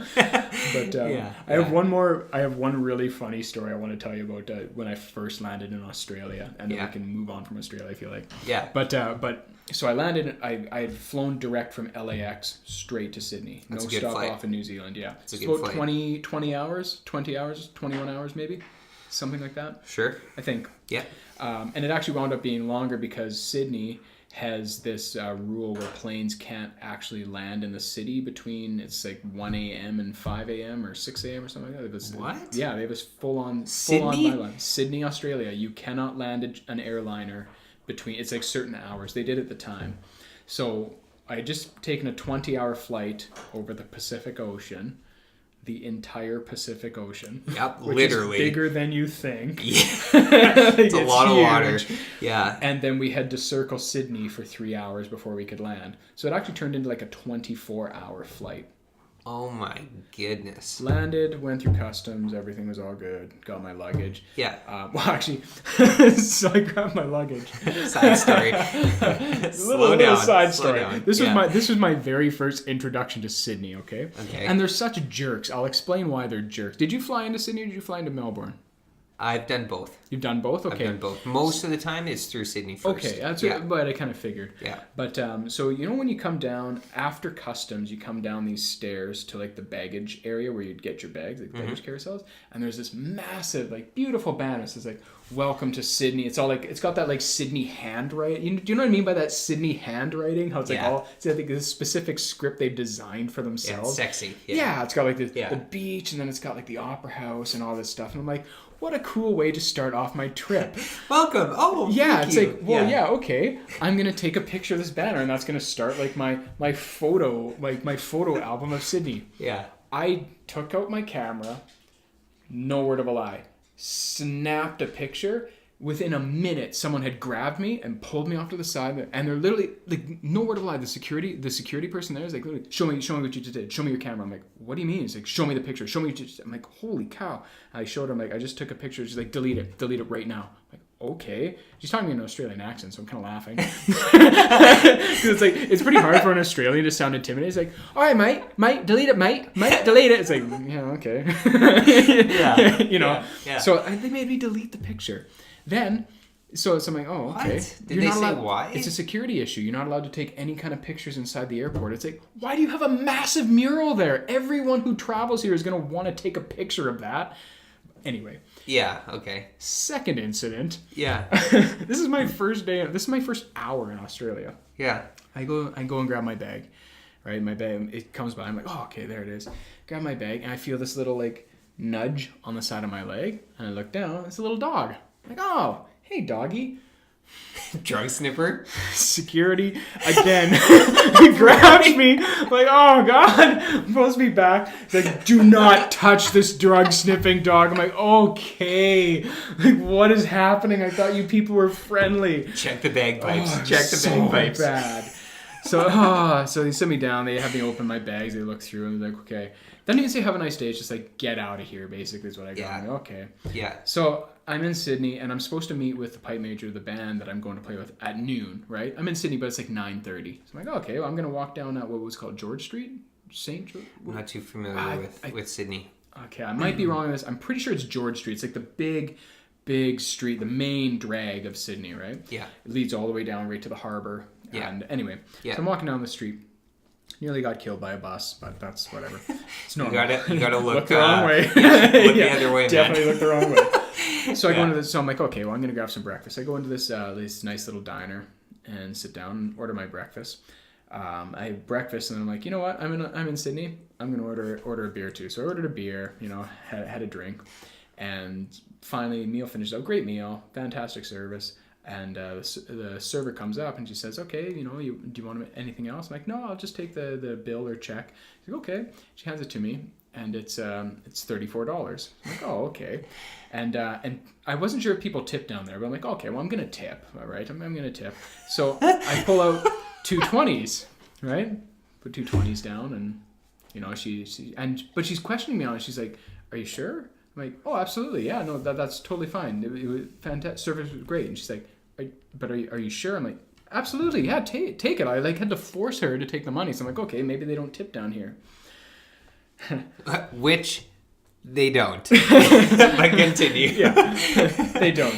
But further to the point of this story, what makes it so terrible and funny at the same time is that about 6 hours later, I only came down, like you had said you arrived in Sydney with about $700 or so. I think I had about 1,000, right? Well, I'm looking through my funds. I've only got like $750 left. I'm like, where did this money? I know I had $1,000. I know I had. It was an arbitrary number, but like I'm gonna say it was 1,000. It was around 1,000. 1,000 Canadian. 1,000 Australian. Okay. Right. Okay. So I'm like, I know I had $1,000. Like, what? Like, I thought someone had like shipped me, or like the security guard at the airport. It's like, did I get scammed? Did the security guard, was that fake? Like, was he just distracting me with the camera? I'm just like going crazy, right? Well, did you tip? I like tipped $100 something. Oh my God! So Australian money, for anybody who's listening who doesn't know, is colored differently. Like Monopoly money. It's colored completely differently, but it's colored similarly to Canadians. Like 5s are purple and 10s are blue, 20s are red, and 50s are yellow, which is like way out there. It's weird seeing yellow money. 100s are green. So I tipped her $200. I gave her $200 on a $34 check to a waitress that doesn't even accept tips to begin with. That was a huge insult, but a very confusing insult. Yeah. She's like so confused and insulted at the same time. Like, just take the money. I'm like, get irate over it. It's so ridiculous.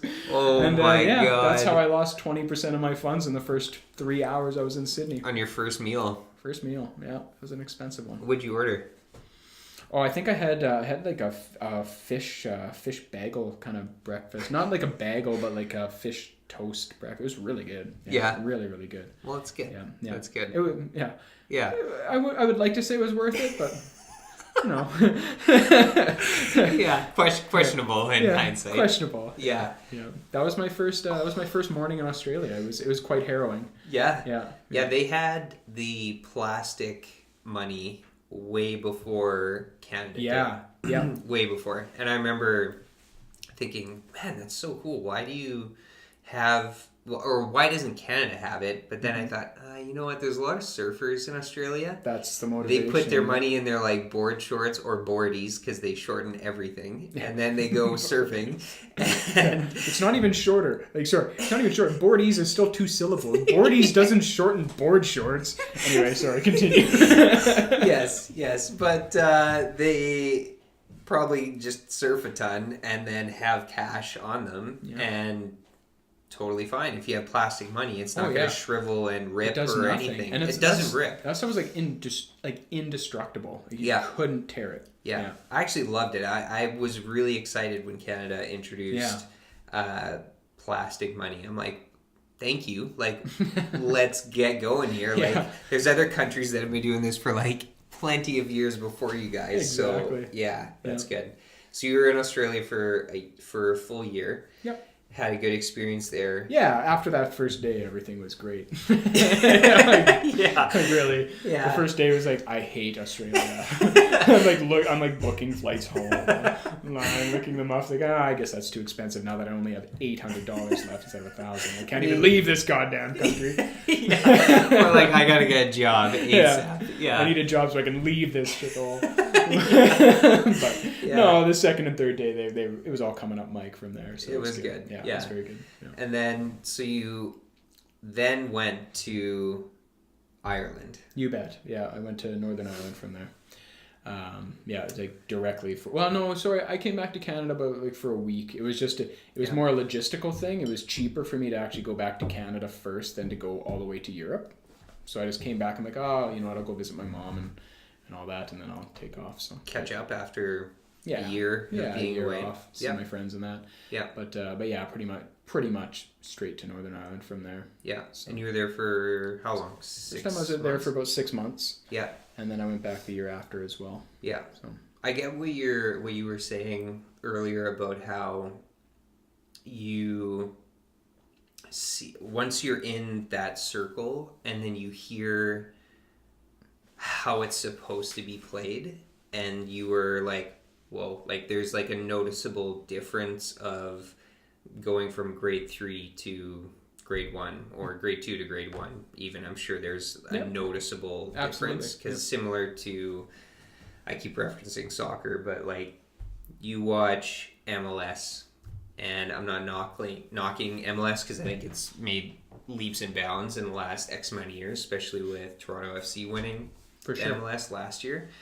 But you watch MLS and then you watch Premier League or any European, South American, top caliber Premier League style soccer or football, and there's a noticeable difference. And then if you were able to actually play in those leagues, you just know. Like in high school, when I went with our high school soccer team over to Europe, and we went to England and Scotland for 2 weeks, we played against teams that were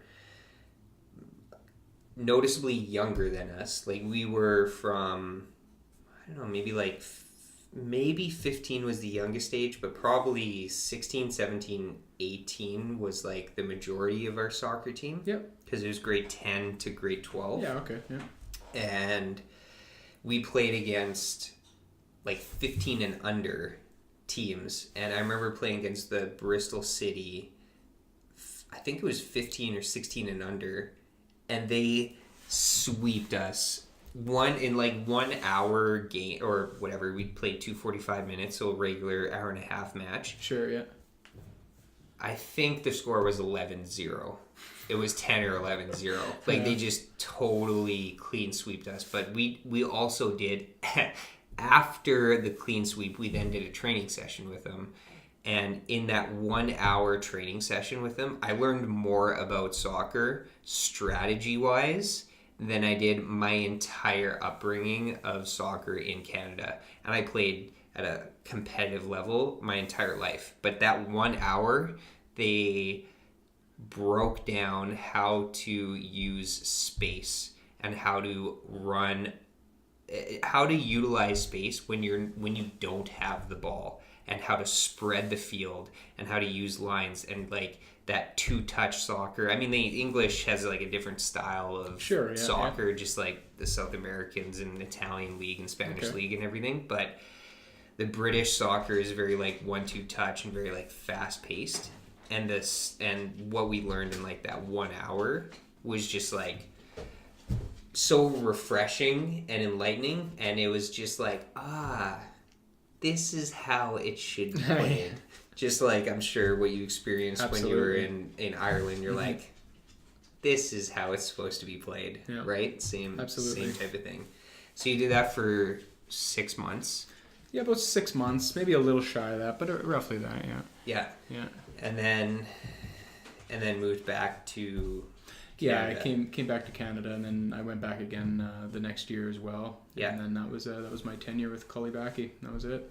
Yeah, and from there we're still on bagpipes. Yeah, we're talking bagpipes. That's what we were. Yeah, we were talking bagpipes. All right. So from there, I took a bit of a break. I don't blame you. I was asked to take over a band, which I did, but it was too much for me at that point. I was just I needed a bit of a break. I don't know if you want to call it a failure, but it's something I learned from. Right? It's people need to, even though it's something you're passionate about, there is a limit. And just I'm sure, just like with soccer or anything like that, I'm sure if you jump into Premier League and that, I'm sure after a couple of years it's like, I could really use you don't want to take that season off because it'd be hard to come back in, right? But like I'm sure there's people who think like, oh my, like this is too much, I need to like the intensity of it, right? So I've learned, it was a good lesson to learn, right? To pace yourself, take breaks. Now every year after we have a competitive season, right, that pretty much wraps up August is the World Championships, right? There'll be a couple games after that, but typically Labor Day weekend contest season's over. I'll put my bagpipes in a box in their case, and I won't touch them for 2 months straight. It's just like, no, I just need a break so I can come back, and then I'm passionate when I come back. I'll need a bit of improvement because a couple months off, I still practice, but just not on the full instrument, right? Yeah. And shake some rust off. It's good to feel yourself, climb back up and get a bit better again, and take a breath. And prioritize different things, right? Some people get too wrapped up in a single activity and it just becomes all they are, like all they can talk about, all they are, right? And I found I was getting like that as well about 10 years ago. All I was interested in bagpiping, right? And now, aside from this podcast, I typically try to deflect. If I'm talking to someone who isn't in that circle, right, I'll typically try and deflect away and, focus on other things, because not everyone wants to hear you talk about. It's nice to hear somebody talking about what they're passionate about, but not all the time, right? For sure. It's like nice, nice just to have a conversation about whichever, traveling to Australia or doing, doing whatever other people do. So definitely. Yeah, too much of anything is usually absolutely not a good thing. And it's amazing how long it takes people to learn that, including myself. It took me 25 years to learn that. Wow, yeah, too much of bagpiping can be a bad thing for me. So some people it's not, and that's great. Yeah. But for me, it was just you become almost neurotic in seeking perfection. You know what I mean? Not that I'm perfect by any stretch, but you're always seeking that perfect play, and it wears on you, right? Because you get glimpses of it. You get glimpses of perfection. It's like, I know that's where I want to be, and I'm so close. You get so close, and you feel like you're so close.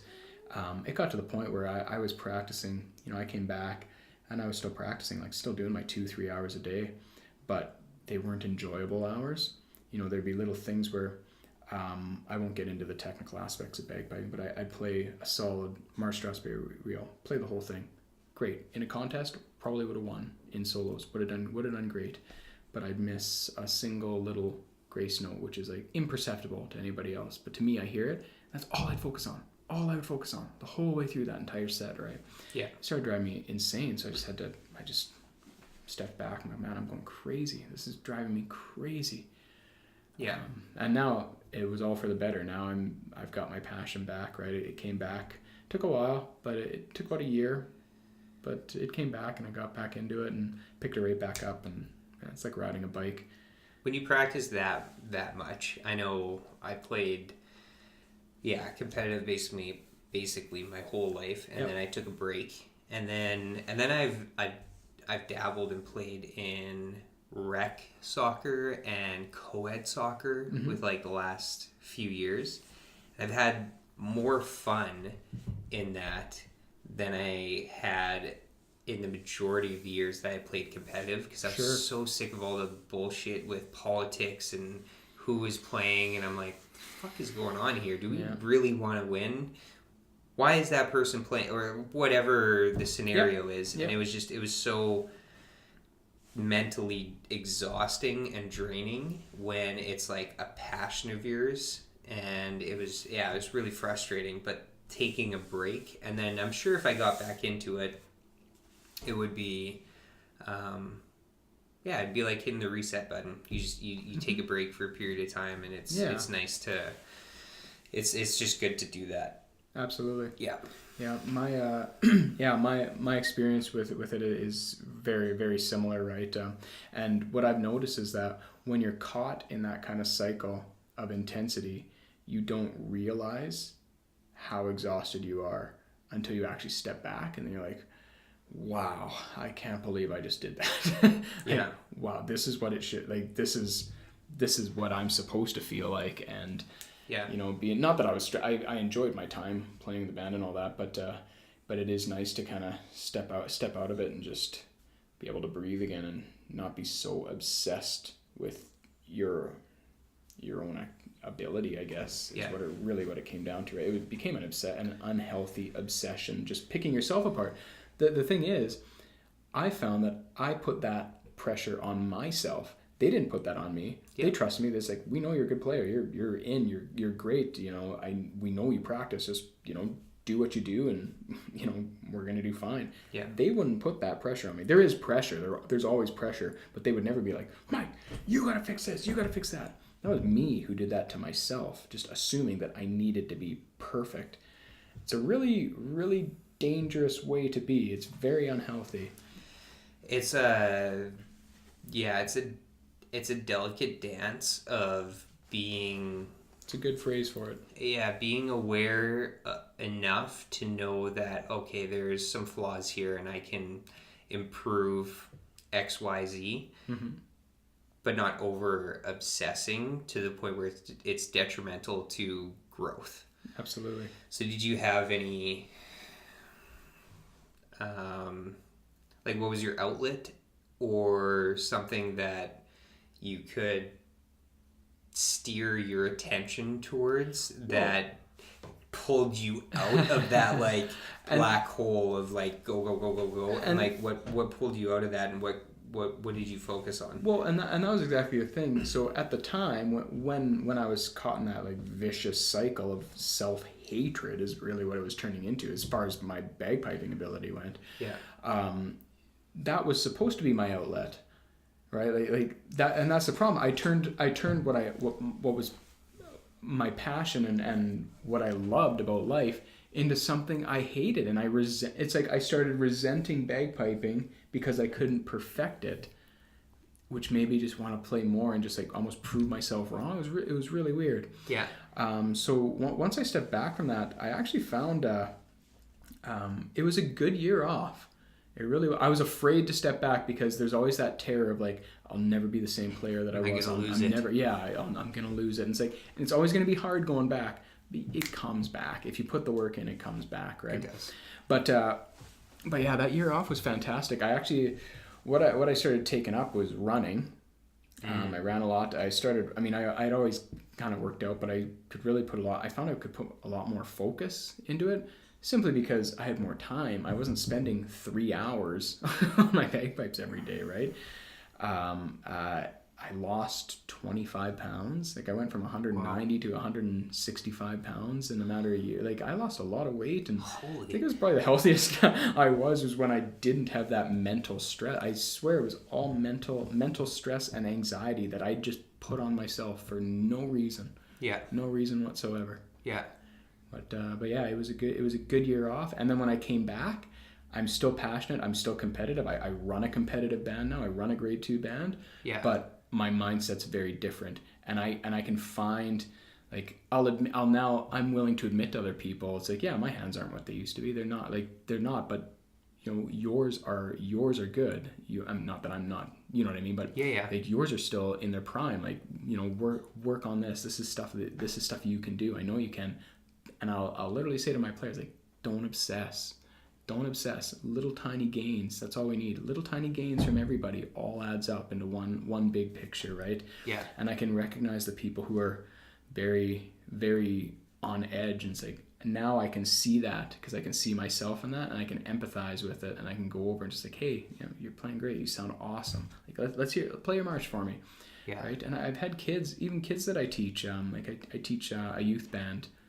Grade 4 band in the city, and there's a couple kids in there that are the same way. They'll make mistakes through a march, and they'll literally break down in tears over it. It's like, no, this is part of the process. It's okay.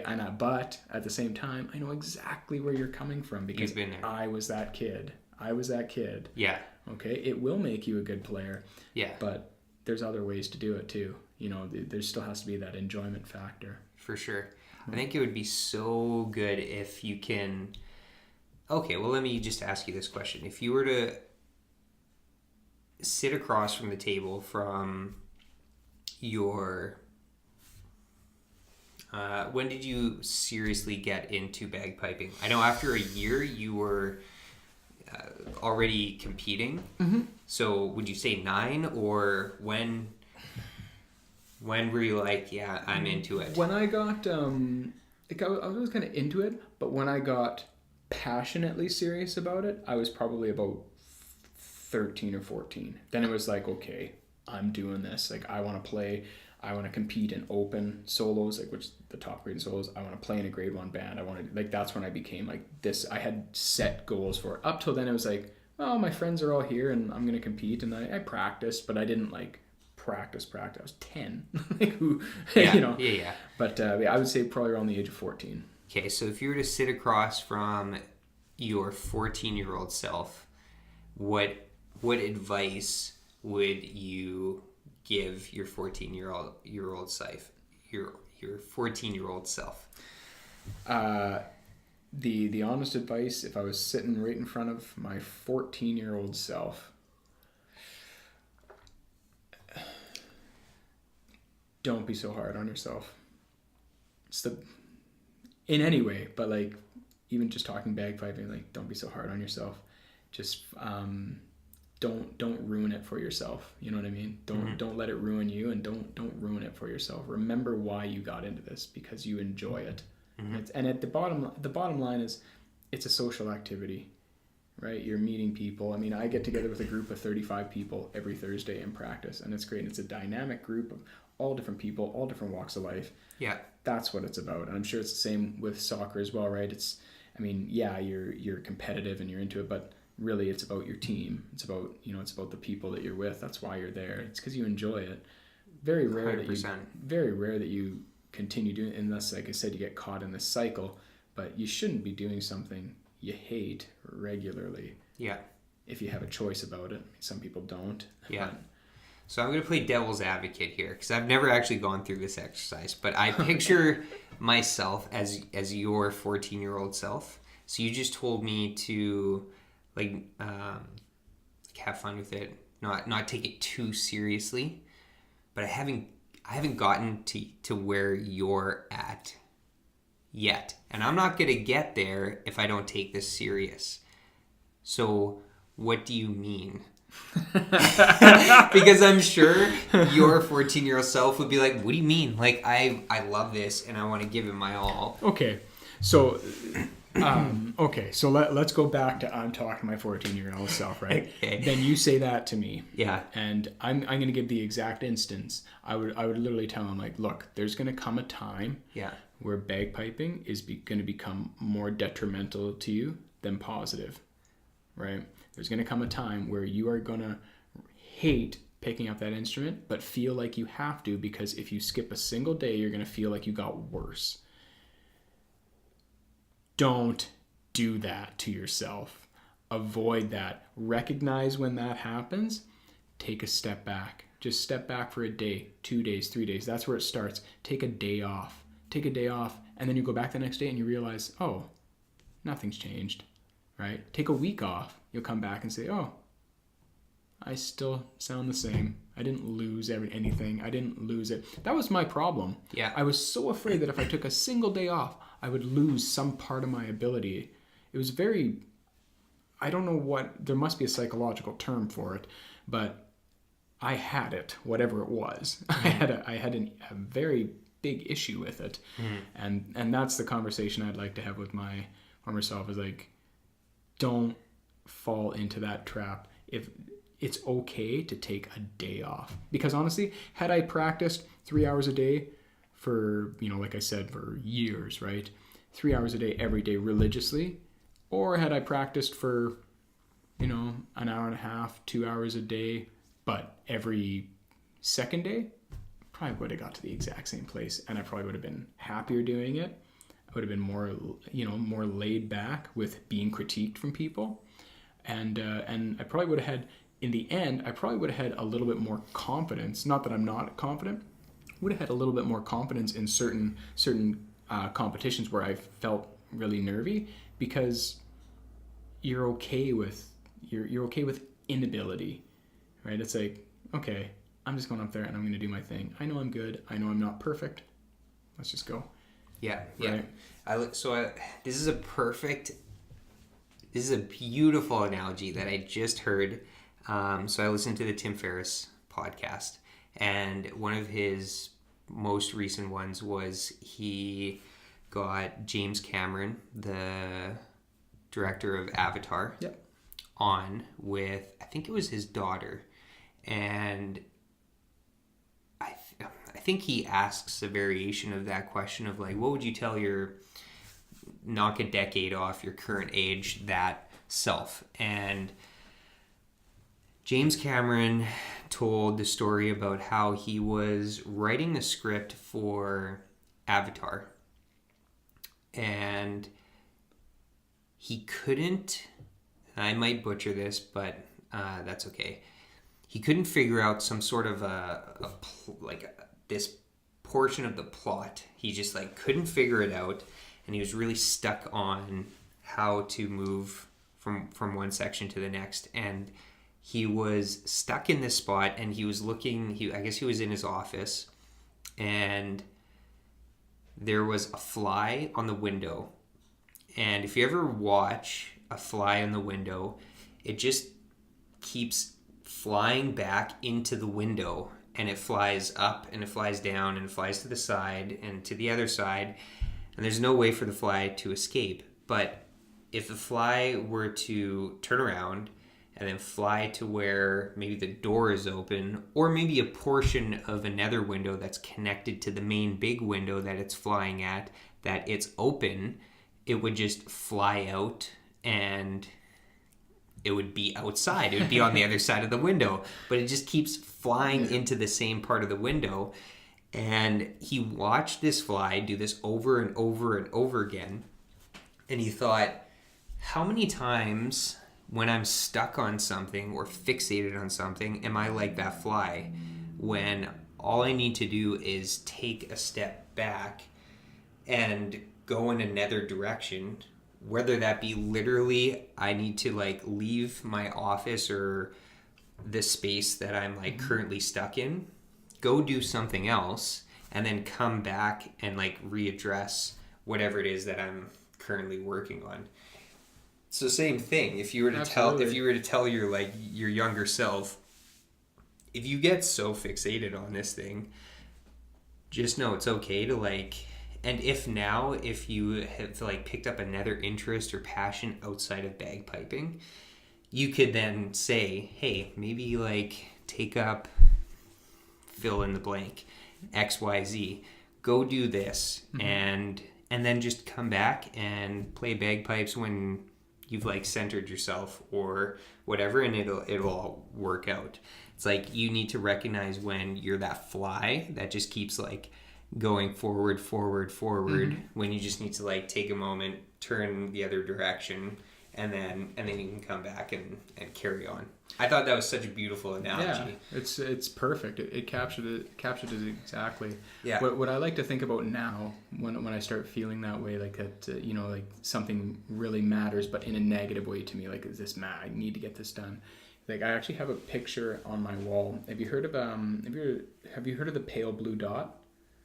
The pale blue dot. So this was a picture that was taken by Voyager. I think it's Voyager 1. And it's literally... Oh, yes, I have. Okay, so I think Voyager 1 was at like Saturn or something at the time. And it's literally this picture of Earth. Sorry, for those that don't know, Voyager was a spaceship. Space probe, I guess. Sent out by in the 70s, I think it was launched, right? Right. And so it had a camera and it took a picture of Earth. And it was just a random picture. It was just snapping pictures. It wasn't meant to be momentous. But it captured the Earth in like this really weird sunbeam. And it just made everything just seem so almost insignificant. And so Carl Sagan, who was a renowned astronomer, he was like the head of the Voyager project, I should say. He... In the 90s, he had this big speech that he talked about the pale blue dot, right, and what it meant. And I'm not going to quote verbatim, so I apologize for anybody listening who knows the quote. Yeah. But it's a whole speech that he gives. But he talks about how, look at that pale blue dot. Think of all the battles, all the kings who ruled, all the slaves who died, all the happiness, all the joy, all the technological advancements, all the failures. Think about what that is. In the bottom line of the whole speech is that at the end of the day, we're quite literally just a rock flying around a gigantic nuclear reactor at, 20,000 miles an hour. Does it matter that much if you missed a grace note in your march, Mike? You know what I mean? Like, that's literally what I go back to. It's like, yeah, I have this picture right outside my bedroom, right outside of it. You can see it at any point, and it's actually got like the significant part of the quote, or like I said, I butchered the quote, but it's like about 8 lines. It's like poetry to me. Yeah, I can just sit there and I can just read it, and it's like, "You the man, Carl." You the man. It just puts everything into perspective for you. Like there's certain things. Like, I'm not saying people's lives don't matter or anything like that, or that everything's insignificant. Yeah. But I'm just saying, like, there are things that are more important to think about. Like, think about your family, think about your happiness, think about your friends. You don't need to think so inward with it, right? Because at the end of the day, we are just a rock floating through space, and we don't have a lot of time here. So what do you want to do with it? Do you want to obsess, or do you want to make a life for yourself? Yeah, absolutely. When I the odd time in the city, if we're fortunate enough to like look up at the sky and like see the stars, and sometimes you see like different planets, different time of year or whatever. Man, yeah, we are so insignificant and tiny. I forget what website there is. I'll have to find it, but it shows in as visual of a way as you can with the website. It's a unique website where it visualizes. Let's see if I can describe this. So you go onto the website. Most websites you just scroll down and you have the content. So this one scrolls left to right, and it's a timeline that shows the distance of just our planets within our universe. Okay, yeah. So you start at, I think it's like the sun, and then you like have to like physically like scroll like right, and then it's like, oh, there's Mercury, oh, there's Mars, there's whatever, and then you start scrolling and you're like, hey, there's like nothing, and you like keep scrolling, and then it visually shows like the distance of like each planet, and that's just in our tiny solar system. And it's just like, yeah, we are nothing. And then I think also how perfectly situated we are to have an ozone layer and water. And I'm not an astrophysicist, but I've listened to like podcasts that talk about it, and it's, I don't know if it was Neil deGrasse Tyson, but he talks about like if the planet was like I don't know if it's 1 degree off, then we're like perfectly balanced to have the ecosystem and like the world as we know it. It's like, it's perfect. The distance that we are from the sun, because Mars is a dried up desert, basically, that I don't even know what the ozone layer is, if there is one on Mars. I think they have a super thin atmosphere. I shouldn't say it. Nobody lives there. Not yet. That we know of. Not yet. But yeah, I think they have a super thin atmosphere, but not one that we can, like, it's like a carbon dioxide atmosphere, I think. It's like, yeah.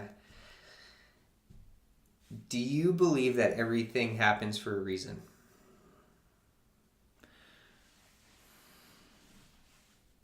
I don't know. I've been asked that before. I think my answer changes depending on where I'm at in life. But right now, I think things happen for a reason. I think they do.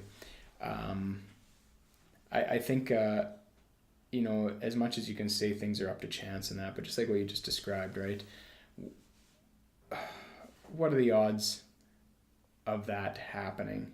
What are the odds of this rock being perfectly situated around a perfectly sized star that emits the perfect amount of light, right? And this rock somehow manages to get just the perfect amount of water, and the atmosphere balances out perfectly to sustain life. Like, what are the odds of that? I'm not saying I believe that there's a big guy in a clouds who pointed and made the earth, but I definitely think there's some kind of, I don't know if I would want to call it magic or anything like that, but there's something more to it than just, oh wow, that's a big coincidence, because that's a lot of coincidences.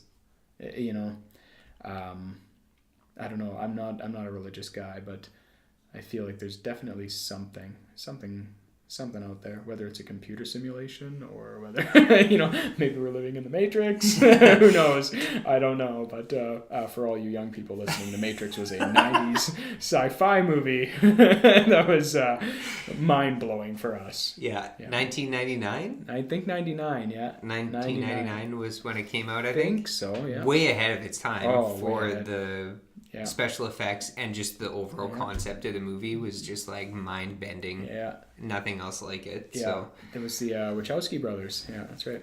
And Keanu Reeves, is he Canadian? Is Keanu Reeves Canadian? I don't know if he is. Keanu, if you're listening, are you Canadian? Are you Canadian? Phone in. If not, I know you're a humble dude, at least from what I have been able to see on social media. Let's just double my Canadian. He's an honorary Canadian. He's an amazing Canadian. Yeah, he's a great Canadian. One of our legends. Legends. I know I have grappled with this thought. Does everything happen for a reason? I think that question satisfies some circumstances but doesn't apply to others, because there's experiences that I've had personally where I'm like, yeah, that must have happened for a reason. That's really cool. The way that played out. That's really interesting. Looking hindsight 2020, I'm like, nah, that had to happen for a reason. Mm-hmm. And then that's of the optimistic things. And then I think of the like really terrible things that have happened in history. And let's just splatter the Holocaust or whatever fucked up thing that happened in history. And I'm like, does everything happen for a reason? That logic or that simple solution, it doesn't apply. I'm like, no, I don't know. Mm-hmm. Yeah, I'm sure you could look back at, was that maybe inevitable to happen? Not maybe the Holocaust, but maybe it was something else in, I don't know, an alternate universe or a different period of time, in a different decade or whatever. There was, I'd say, comparable Holocausts that have happened previous to the Holocaust, which is like how humans behave, mm-hmm. and terrible shit has happened. I don't know. I don't believe that answer of like everything happens for a reason applies to when there's really, really terrible things that happen, and I think that there's other things at play. I think there's I don't know, when I think about that, like whenever something bad happens to me, and I mean, to put things into perspective, something bad happening to me is nowhere near what's happened to other people, right? But like it's all your perception, right? Say I was to lose my job, right? Mm-hmm. It's a pretty terrible thing to happen to an adult nowadays, right? Yeah. You know, the most hated thing that I wanted to hear from anybody, like, whoa, everything happens for a reason, you know, or like, you know, one door closes, another one opens. It's like, you know what? Shut up. You're a Canadian. Yeah. And the thing is, but then I think about it because people say that, and it's just something they feel the compulsion to say, when really what you should just say is like, man, that sucks. Sorry, you lost your job. That's terrible. Hopefully you can find another one. We don't want to be comforted with some stupid little or what do you call it? I'm not even sure what the word is for that kind of phrase, but you want people to be empathetic towards your situation. Yeah, exactly. Yeah. But I always think, like, you know, all these different religions and cultures talk about, you know, you have yin and yang, you have karma and that, right? Like, everything could happen for a reason, but why does that reason have to be a good reason? Like, why can't it be a bad reason? You know what I mean? Like, that's not a comforting thought to me for someone to say, oh, everything happens for a reason. I'm like, well, what's that mean? Maybe now I won't go into work and I'll be at home and I'll fall asleep on the couch during the day when suddenly my gas stove goes out and now I'm dead because I wasn't at work. Like, what if that's the reason I lost my job? Because I'm supposed to die tomorrow, like some Final Destination. For all you kids listening, Final Destination was a early 2000s horror film about death chasing people down who cheated it. But you know what I mean? Like, it doesn't have to be a good reason. Like, that's not comforting for me, for somebody to say, oh, everything happens for a reason. Like, that just makes me think more. That just makes me obsess over it. Yeah. Right? Yeah. I don't know. You're right, though. I like thinking, like, yeah, sure, there are significant events that do happen for a reason, but I think, you know, other things are just like, you know what, that just happened. Yeah. It's just, shit happens. Yeah. There's no way, if there's one fate or one, you know, cosmic energy, there's no way that concerned with you all the time. Yeah. You know? Yeah. All right, so let's segue into a totally opposite topic. So we were both born in the late 80s, and the 90s were good to us. And I know you and I went on a tangent one night where we talked about things that we loved about the 90s. So we went into gaming and a multitude of other things. So, well, let's start. What do you remember most about the 90s?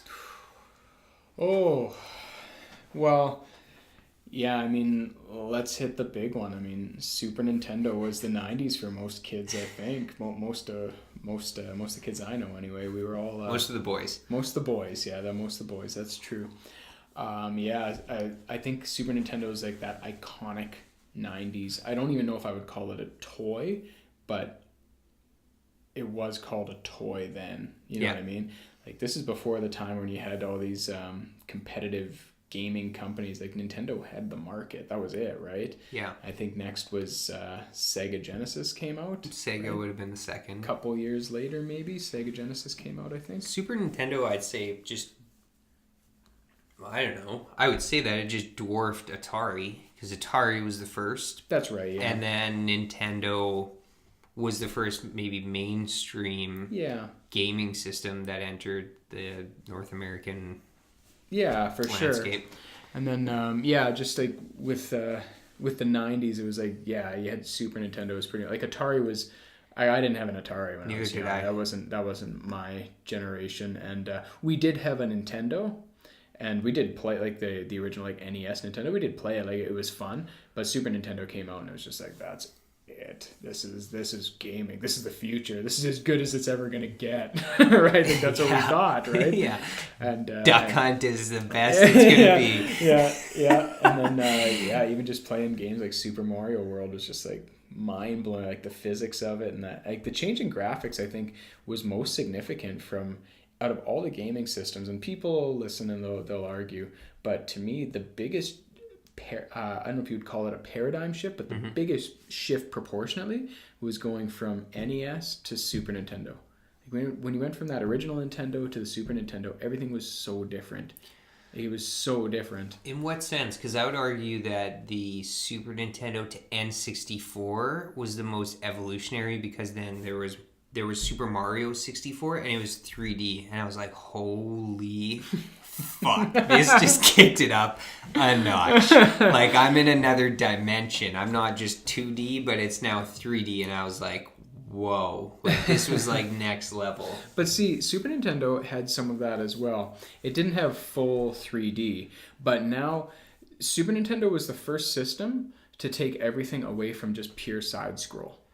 Like, side scroll was now, like, there were still games like that, like Super Mario World was still a side scroll, but then you had like even like some of the sporting games, right? Now you were playing on a whole field or a whole sheet of ice, and like everything had changed. The physics of it had changed a lot, and just the design of the game. Like, you actually had games now with like you always had with Nintendo. You always had games that had pretty decent stories, but they were always just the same thing, right? Save for a few. Like, there's a few like good RPGs on Nintendo that were awesome, right? That got really involved in the story. With Super Nintendo, it changed games from just like I always use Contra as an example. You ever play Contra, the shooting game? I never did, no. Okay, it was literally I wasn't really that big of a Contra fan, to be honest, but the reason being is because Contra to me wasn't really a game. You literally just ran and shot sideways, and then you just moved and just ran. Like, that was your game. It's the whole game. There's no real story. It's just the game. Like, that's it. You just did that through all these different levels, and then it was over, right? Yeah. Super Nintendo they made a game like a story that you became invested in. That's what I found, right? Like, I always bring up when it comes to Super Nintendo and that the first thing people think of is like Zelda, like Link to the Past, right? Yeah. When Zelda came out for Super Nintendo, which I think it came out at the same time as Super Nintendo came out. Yeah. That was like amazing. This whole RPG, this whole story to follow. It was immersive. Yeah, you got immersed in the game. Yeah, it was like a whole story. Like, it was like watching a movie or reading a book, but the movie went on for 35 hours, right? And you were just into it. Yeah. I think Super Nintendo was the first system to really do that. Yeah. Right. I stand corrected, because actually Super Mario RPG, which we've talked about. Yeah, that's right. Was actually a 3D RPG that was like, I think, and I know we've talked about it, like one of the most has been claimed as one of the most the best RPG games around. Yeah, it's on all the. If you look it up, you can look up best RPGs ever made. Yeah, Super Mario RPG will always be in the top 10. Yeah, it's always. So good. Yeah, it's so good. Yeah, so great. Yeah, and it was one of the last games Nintendo ever made for the Super Nintendo. Like one of the very last ones. It was made like 1996. So, what was your favorite Super Nintendo game? Oh, that's tough. You can fire off a few. Yeah, I mean, honestly, Super Mario World was awesome to me. That was such it was a very involved game with all the secrets you can find. You could always find something new in Super Mario World, right? Yeah, there was a lot of secrets. So much. Zelda: Link to the Past was up there, and then my favorite game for Super Nintendo was Earthbound. I think it was called Mother in Japan. I'd never heard of that. Yeah, Earthbound is so have you ever heard so you've heard of oh my, I just lost the name for it. What, Smash Brothers? You know Smash Brothers? Yeah. You know the character Ness, the little kid with the baseball bat? Yeah. He's the main character in Earthbound. Okay. And so it was really unique because it's a full-on RPG game, right? But what they did was they set it in like 1990s America, and you're like this kid, and you get like different weapons, but they're like slingshot, baseball bat, and you go on this epic journey. There's all these it's a really well told story. There's all these weird, subtle things going on. Okay. Like it turns out to be, well, maybe I shouldn't say what it is, but the game's 25 years old. It's okay. We're not spoiling anything. But it turns out to be like an alien, an impending alien invasion, right? Right. But you're figuring all this out as you go, and you're picking up new party, like other kids who've like run away from home, and that is okay. It's just a really, really well thought out and well told story game. Yeah. It's huge. It's like 60 hours to play Earthbound. It's a massive game just on a little Nintendo cartridge. Wow. Yeah, really, really good game. I guess that would be my favorite Super Nintendo game. Was Earthbound? Earthbound, I'd say, would be my favorite, but it's close between a few of those. What about yourself? Oh man, Super Nintendo. I loved Super Mario Kart. Oh yeah, I played Mario Kart, that with friends, and it was so fun. Yeah. And throwing the remotes when I lost at the TV was like super frustrating. Super Mario RPG, I was like the most impressed with, because I was like, whoa, there's so many levels. There's challenging parts. There's a part of the game where they were on a ship, and I remember there was like a clue that you had to unlock. It's the sunken ship, yeah, when they're underwater, yeah. Yes, yeah. And I remember being stuck on that, and then like you couldn't Google how to overcome this. You had to like think it through, or maybe buy Nintendo Power magazine, yeah, and then be like, oh, that's the code for that. Yeah. You know, they could like withhold the secrets. So I think that was the one game that I really loved. Gradius 3 was one game that I played a lot of. You've talked about this before, and I've never heard of Gradius 3. I just think it was a game that, I don't know, my parents bought, and I was like, oh, this is really fun. And it was just like a spaceship that shot, and it was like arcade-based style, where you're the ship at the bottom of the screen, and you're moving vertically upwards. Then ships come from like at the beginning, at the top of the screen down, you blast it with your like your different like guns, and then you get different types of, you like evolve your ship and the different types of like weapons that you could fire. And then so I played a lot of Gradius 3. Uniracer was one of them, where I was a unicycle. You've told me about this before. It's amazing. And there was different style of tracks that were like really fun. And then like Ninja Turtles. What was it? Ninja Turtles? Turtles in Time? Turtles in Time. Yeah, I remember that. Oh man, I played that with friends all the time. That was amazing. And NBA Jam. Oh yeah. NBA Jam. The 2-on-2 street. Yeah. Oh, so 2-on-2. You could throw a slam dunk from like the 3-point line and do 6 somersaults, and then like he's on fire. Oh my god. Yeah, that was amazing. Yeah, a lot of NBA Jam. And actually a really good, I'd say it was like it was an RPG game, was what was it? It was Mickey Mouse. I don't remember, but he wore like an Aladdin suit that he like had powers, and he would like throw magic, and he was kind of dressed like a genie. Yes, I'll Google it and I'll throw it in the show notes, but it's like it was Mickey Mouse something or other. And then actually Aladdin was a really good Super Nintendo game. Did you ever play Aladdin? Yeah. And Aladdin's a it was an RPG. Yeah, you bet. Yeah. Or was it an RPG, or was it maybe I'm thinking of a different one. I was thinking of it's like a side scroller. Yeah, sorry. Is that it? Yeah, okay. Yeah. Okay. The Mickey Mouse, same style. Yeah, okay. And Power Rangers, another great one, was a side scroller. Yeah. Sorry. Maybe it was an RPG, but yeah. Oh, it's okay. Yeah. It was a long time ago. Yeah. I do remember Aladdin. That was a really good game. And they allude to a lot of weird stuff in Aladdin. Have you ever looked at it? I think there's a lot of the game? Yeah, like the game Aladdin. So, so there's this theory about Aladdin that it's actually set really far in the future, not the past.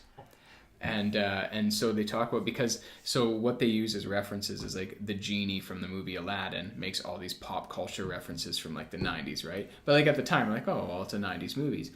But then they talk about like some of the things that happen throughout, and how like Agrabah isn't a real place, right? It's not a real, so it's like, okay, well, that's just Disney. But Agrabah could easily be Arabia, right? But it's just changed over the years. And then what one of the key critical components to this theory on Aladdin is the video game, like the Super Nintendo game Aladdin, because there's all these things in there, and then you see these random like desolate areas, like it's a desert, right? But then you see like stop signs and street signs like way off in the distance. So it's like an ancient city, but it's the 90s. You know what I mean? Like, and okay. So they're theorizing that like Aladdin's actually set like 1,000 years in the future, after some like catastrophic, and all these things like the magic carpet, all the magic that's happening is like actually just technological relics from like the mid 2000 years. Like, it's the craziest theory. But anyway, so when you said the Aladdin Super Nintendo game, that's so interesting. So the thing is, the genie has been in his bottle for 1,000 years, right? Or 600 years? What's he say? 600? When he comes out of the genie, what's he say? 600 years, and it's like, then does the neck thing, something like that. But he knows all these pop culture references, right? So it's like, okay, well, if he knows all these, but he's been trapped in a bottle for 600 years, he must be from that time. Holy shit, my mind's blown. Either that, like, or it's just an oversight in the writers. It's just some ridiculous thing, which it probably actually is, right? Yeah. But the weird thing is, if you actually look at the Aladdin Super Nintendo game, there's like stop signs, there's like street signs way off, like big city signs way off in the distance. Yeah. Why would those be there? It's supposed to be like basically Arabia 1,000 years ago. There's a lot of weird things with like Disney movies in like the 90s. Like I know in Aladdin, and I've actually listened to this on my VHS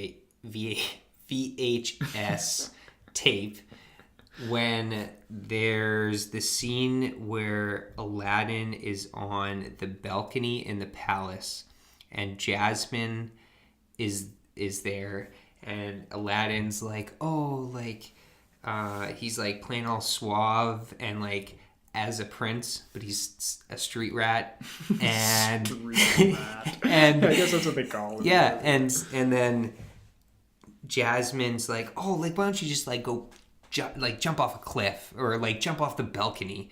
And then he's like, okay, like, yeah, okay, I guess you're right. And he jumps off, but he's got the magic carpet right on the edge. So that scene, if you watch it, but you crank up the volume. What? If you've never heard this is like honest to God truth. You crank up the volume, watch that scene, and there's a section of empty space in between when Aladdin and Jasmine are talking, and somebody says, "Take off your clothes." What? I swear to God. Somebody whispers, "Take off your clothes." And it's really weird. And there's a lot of like weird sexual innuendos that pop up in Disney movies. I've heard of these. Yeah, like there's a lot. I've heard like there's subliminal. I've never heard that one though. That one's true. I've listened to it on a VHS tape, and I turned it up, and I'm like, really? And you actually hear somebody say that. And then the other one is The Little Mermaid. Is this the Penis Palace? Yes. And it's on, I don't know what version of the VHS cover of the VHS, but there's like penis-shaped pillars in the front of and the like blatantly so palace. Well. It's like the first thing you know, it's like penises. They pick it up and they go. The movie. Yeah. Holy crap. Yeah, there's a bunch in Disney. Mm-hmm. So weird. I guess they must get just like bored and they're just playing around. It's like, oh, who's ever gonna find this, right? They just throw little things in there, see what they can get away with, maybe. I think with the recording one, maybe there was just weird, some like coworkers that were like fooling around in behind when they were recording, and then maybe it like the audio picked it up. Who knows? Maybe. I don't know. Who knows? Interesting. They're doing a real life Lion King. Lion King and Aladdin. Really? Yeah, Aladdin is coming out like real life. It's going to be CGI'd a bunch, but upcoming this year. Wow. Yeah, I don't know how I feel about that. I don't know how I feel about it either. Well, I can tell you how I feel about the Lion King one. Boo. I don't like that. I don't like it. I'd be okay with and you know what? I was very disappointed too with you know that Beauty and the Beast movie that came out with Emma Watson and that? Yeah. Okay, so what I was expecting was like Beauty and the Beast had so much potential to like go dark. You know what I mean? Like go really dark and go cryptic and go almost like not gothic. Gothic dark. Yeah, like not like a horror movie, but just go thriller. Yeah. Right? Like just go like, okay, this is intense. Yeah. And then they just went full campy, pretty much exact remake of the cartoon, except now Belle's the inventor instead of her dad because he for she, which I support. And that's fine. But it was the same movie just made. And now it looks like if you look at the trailer for The Lion King, it looks like they've just taken it scene for scene and just made it CGI instead of animated and then just made a movie. It's like, how is that even an art form anymore? Like, I bet I could do that with, like, I don't know, what are the movie apps on, like, an Apple? You know, I bet you could do that yourself nowadays. Like, how is that? Well, it would be, like, 10, 20, or 10, 15 years from now doing animation videos, like Toy Story and that, but real life, or CGI, but it's the exact same story, but just the latest technology, and it looks more real, but it's the exact same story. Going back to the 90s, I think just what you said there, when we use the term real life, I think that's a 90s term. Is that a term that we only used in the 90s? Like when you say, oh, in real life, you know what I mean? Like, oh, it's just like in real life. I don't hear any kids say that now. You know what I mean? When using references like what we're using, like a movie in real life. Like, I don't think kids say that nowadays because there's no... It's so close to reality. Yeah, that's very true. Like Snapchat filters are like, oh, it's like pretty close to real life. You augmented and added some bunny ears or like a dog nose, and it looks like real life. But yeah, they don't say that. Yeah, it's like the way we use it too. Like we say it like what you just said there. It's like where they're making like an Aladdin movie, but in real life. It's like, well, it is life. It's like, you know. But I use it the exact same way. Yeah. Right. But like we're describing it as though it's like, okay, it's us though as like humans. Yeah. Or I guess it's all human. I don't even know how to describe this. This is like describing color to a person who's blind. Like that's okay. It's real real life. Describe it. It's real but life. yeah, it's like in real life. It's like, well, no, it's a movie still. But yeah. Do you mean like what's the word for when, I guess, when something's just filmed, like people? What's the word? What kind of filming is that? I don't even know what it is. It's in real life to me. It's in real life. Yeah, in real life. But that's not the term they use. Live action? Live action? Is that what it is? Unedited? Yeah, I guess so. Or hashtag no filter? Yeah, I don't know. But, yeah. I just remember using that term all the time as a kid. Yeah. But, yeah. Favorite 90s band? Oh, Smashing Pumpkins. Yeah. Smashing Pumpkins. Or... but see, I was too young for when they first came out, but I got into them in like 96 or 95 when their second album came out, but Rage Against the Machine's another one as well. Okay. Yeah. But see, Rage, their first album came out in like 91. I would have been 6. That would have been anything. But I think in 96, their second one, Evil Empire, came out, and I got into them then. Yeah. Because I had friends who were older than me. They were like 13, 14. They were really into them. Yeah. And so I started listening to Evil Empire and really liked that, and then went back and bought... the original self-titled, and I was like, oh yeah, this band is awesome. But yeah, it'd be there's a lot of them. There's a lot of them there. A lot of bands I liked, but when I think back on it, it's like, oh, it's only a couple songs I liked of them. Yeah. But when I go back to the 90s, I think Rage Against the Machine, Smashing Pumpkins, Nirvana, those were bands that like you could listen to. That was the age where you could listen to an entire album.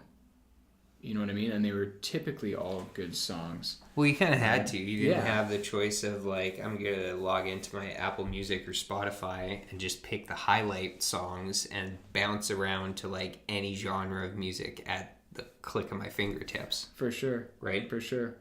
What pops into your head? Backstreet Boys. Backstreet Boys, yeah? Backstreet Boys were like my favorite because that came out at the same time as N64.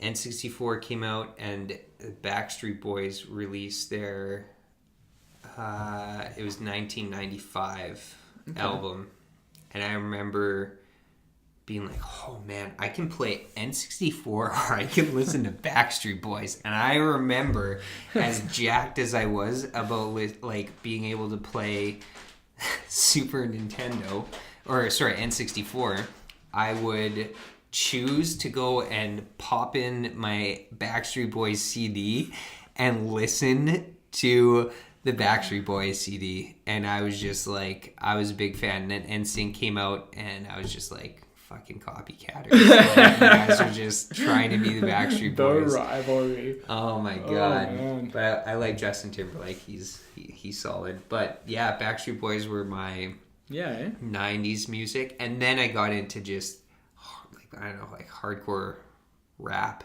and like Ice Cube and Snoop Dogg Eminem at the time. He was really big. Coming out then. The album it was from 90s artists. Well, I guess they carried it in the 2000s, but they were known to be 90s artists. But like, do you remember the album Dre 2001?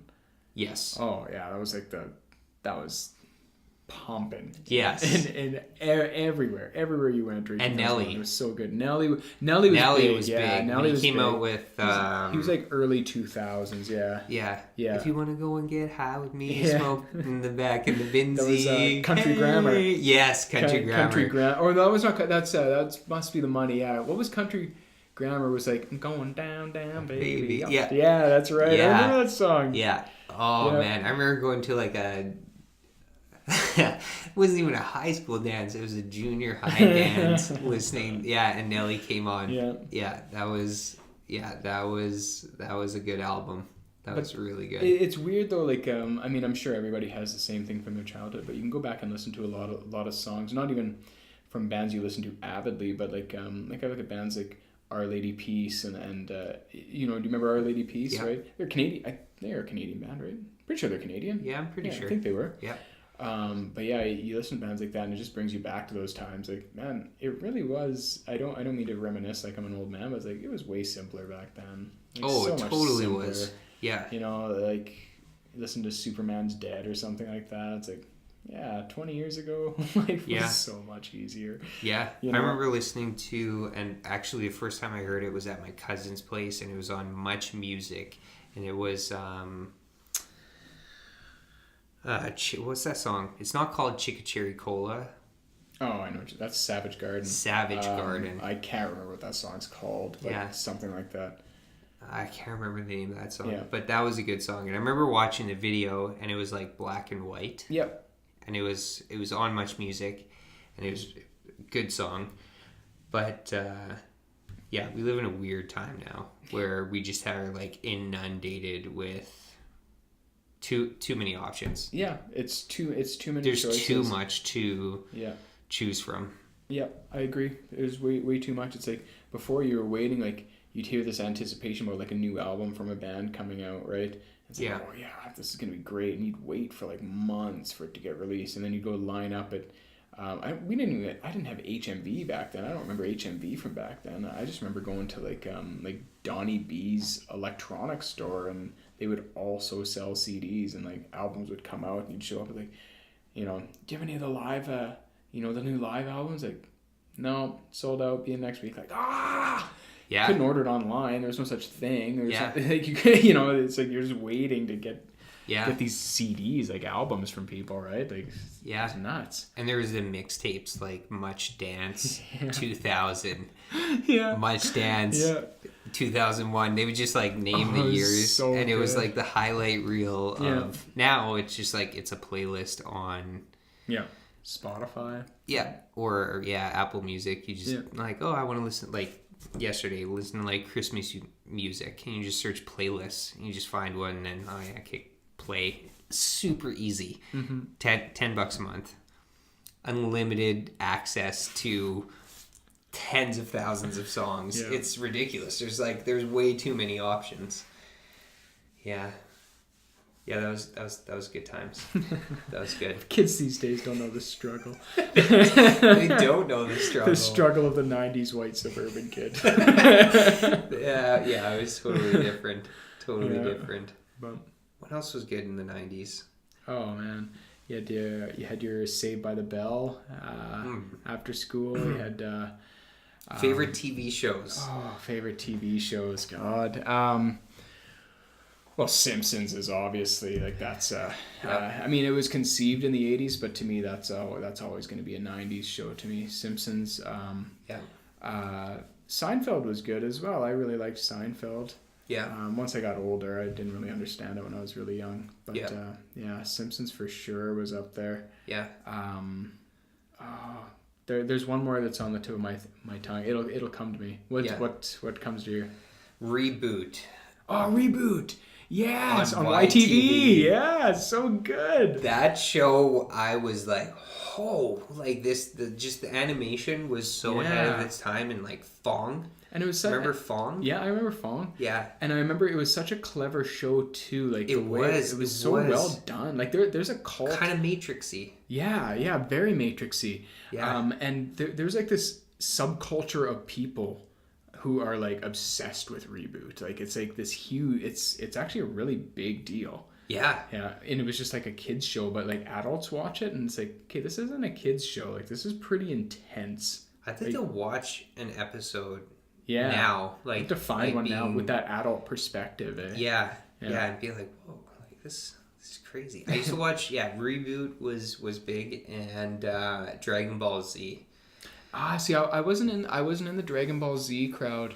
I used to get so frustrated though because they'd spend I think they were half an hour episodes, and literally 23 minutes was spent of them powering up and yelling the entire time. It was just them charging and just like rah, and then it would just build rah, and it would just those 23 minutes, and then finally he would throw out a little like whatever, like a spirit bomb or whatever, and it was really cool. But I'm like, oh my god, if you compiled however many hundreds of hours of Dragon Ball Z, I would say 70% of that was spent on the charging of them delivering on whatever it was that they were like about to lay a smackdown on. It was ridiculous. 3 minutes. But I loved it. They were just like I like the art in Dragon Ball Z. I remember drawing Dragon Ball Z characters in school because I'm like, that's so cool. Like the eyebrows, the eyes, the hair. Very unique art form. It was. Yeah. That Japanese artistic style to the show, I really, really liked. It was really cool at the time. I really liked it. Pokemon was like, really big. I don't know. I collected Pokemon cards, but I never got into like the game. Yeah. Never really got into the game. Yeah, I wasn't Pokemon. Like it's funny now. Like we're the same age, but when you're in the 90s, like 3 years is such a difference culture wise, right? Like my sister's 3 years younger than me as well. Yeah, and she had like the Tamagotchi. She was big into Pokemon, big into that, and that was stuff that was just like, Digimon. Yeah, you either hit it or you missed it, and it was like no, like 2 grades younger were into that, and you're like, nah, I'm above that. I'm not getting into that. That was exactly it. I was just a little bit older and just like, not really into that. Yeah. Oh, what else? What other good shows were there? I used to watch Doug. Doug. I used to watch Doug. That was a good one. Rugrats. Rugrats was awesome. There was. Did you ever watch YTV Dark? Remember YTV Dark? Do you remember this? This is like a really rings weird. A bell, but... Okay, so YTV Dark. What was the Okay, so there was a network called Cartoon Network, right? I think there still is probably, and then it turned into all adult cartoons. YTV Dark did that before Cartoon Network was even invented. So they had shows like, do you ever watch a show like Rocko's Modern Life? Oh yeah, Nickelodeon. Nickelodeon. Yeah, they had all that kind of stuff, right? Yeah. So YTV Dark had those adult cartoons like Ren and Stimpy. Loved because back then there was no Nickelodeon channel. Right? It was Nickelodeon shows. They were all on YTV pretty much, right? I think pretty much all of them. Yeah. So they had Rocko's Modern Life. They had Ren and Stimpy, all those adult cartoons. So I got into a lot of those cartoons. There was one. What was it called? It was so good. It was about. There's one called Undergrads. Okay. Did you ever watch? Okay, Undergrads was so amazing. It was so good. Okay. It was about basically about guys in college, right? But it's a cartoon, but it's really hilarious. And then there's another one, I can't remember the name of it, but it was basically a story about a millennial guy who basically hasn't made anything of his life, and it's just following around these 90s millennials. They're like, I wouldn't call them millennials, I should say Gen Xers, right? Yeah. They're Gen Xers living in the 90s in like a city, and it's just like following around their lives, and it seems really dumb, but like it has like hookups in it and like all this stuff. Okay. It's like such a good. I'm gonna have to find out what show it is, and I'll link you to it if we can find it anywhere. Yeah. Because it was such a good show. It was so well done. Like the adult cartoons back then were just done so brilliantly, right? Yeah. And they're just so. Ren and Stimpy, I remember for how like stupid it was. There's a lot of stupid humor in it, but I loved it. But the animation was done really well, like really in detail in a gross way. Yeah. But it was done really well, and it was done in an adult way. I knew that what I was watching was like above my age. Yeah. But it was done. Yeah, it was done very well. Same with Rocko's Modern Life. Was like older. It was for older, like the Family Guy. Yeah. Type humor that's like geared a little bit towards older generation. For sure. Yeah. That was a great show. There's another show that popped into my mind. Thinking of Nickelodeon. Well, I don't know why, but Hey Arnold popped into my mind. Yeah, I remember watching Hey Arnold. Yeah. I remember for the longest time I thought he was wearing a kilt, but then it just turned out to just be his shirt wrapped around his waist. Like, hey, I like Hey Arnold. He's wearing a kilt. I should wear a kilt to school. only someone who's like in that culture would like just see that immediately, right? Everyone else is like, no, dummy. He's got a shirt tied around his waist. Oh, it's a flannel shirt. Yeah. Hey Arnold. Oh my God. Yeah, that was a good one. Yeah, that's so good. All right. Well, I think this is a good place to wrap it up. Sure. Yeah. This has been a lot of fun. So thank you very much for coming on board and reminiscing. And hopefully we'll have a part 2. Absolutely. Sometime. All right. Thanks so much.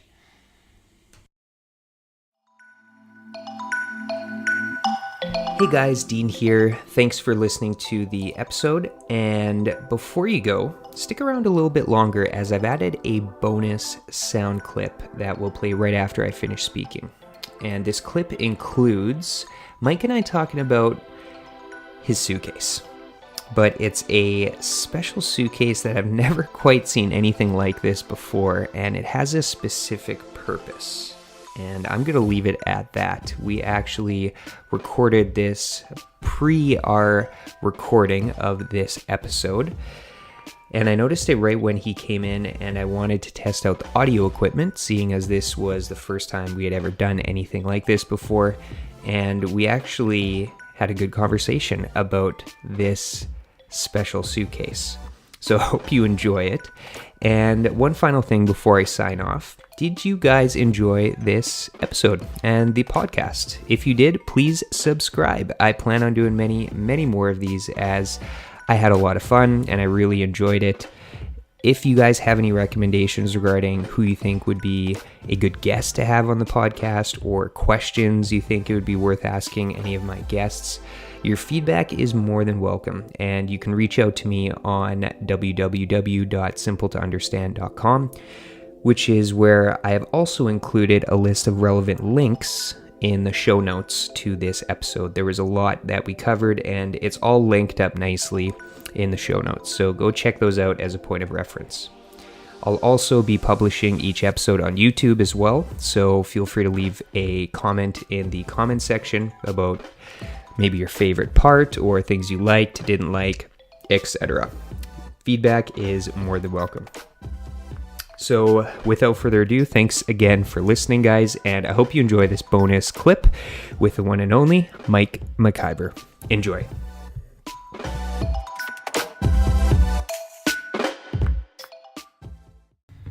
So what is that behemoth of a suitcase?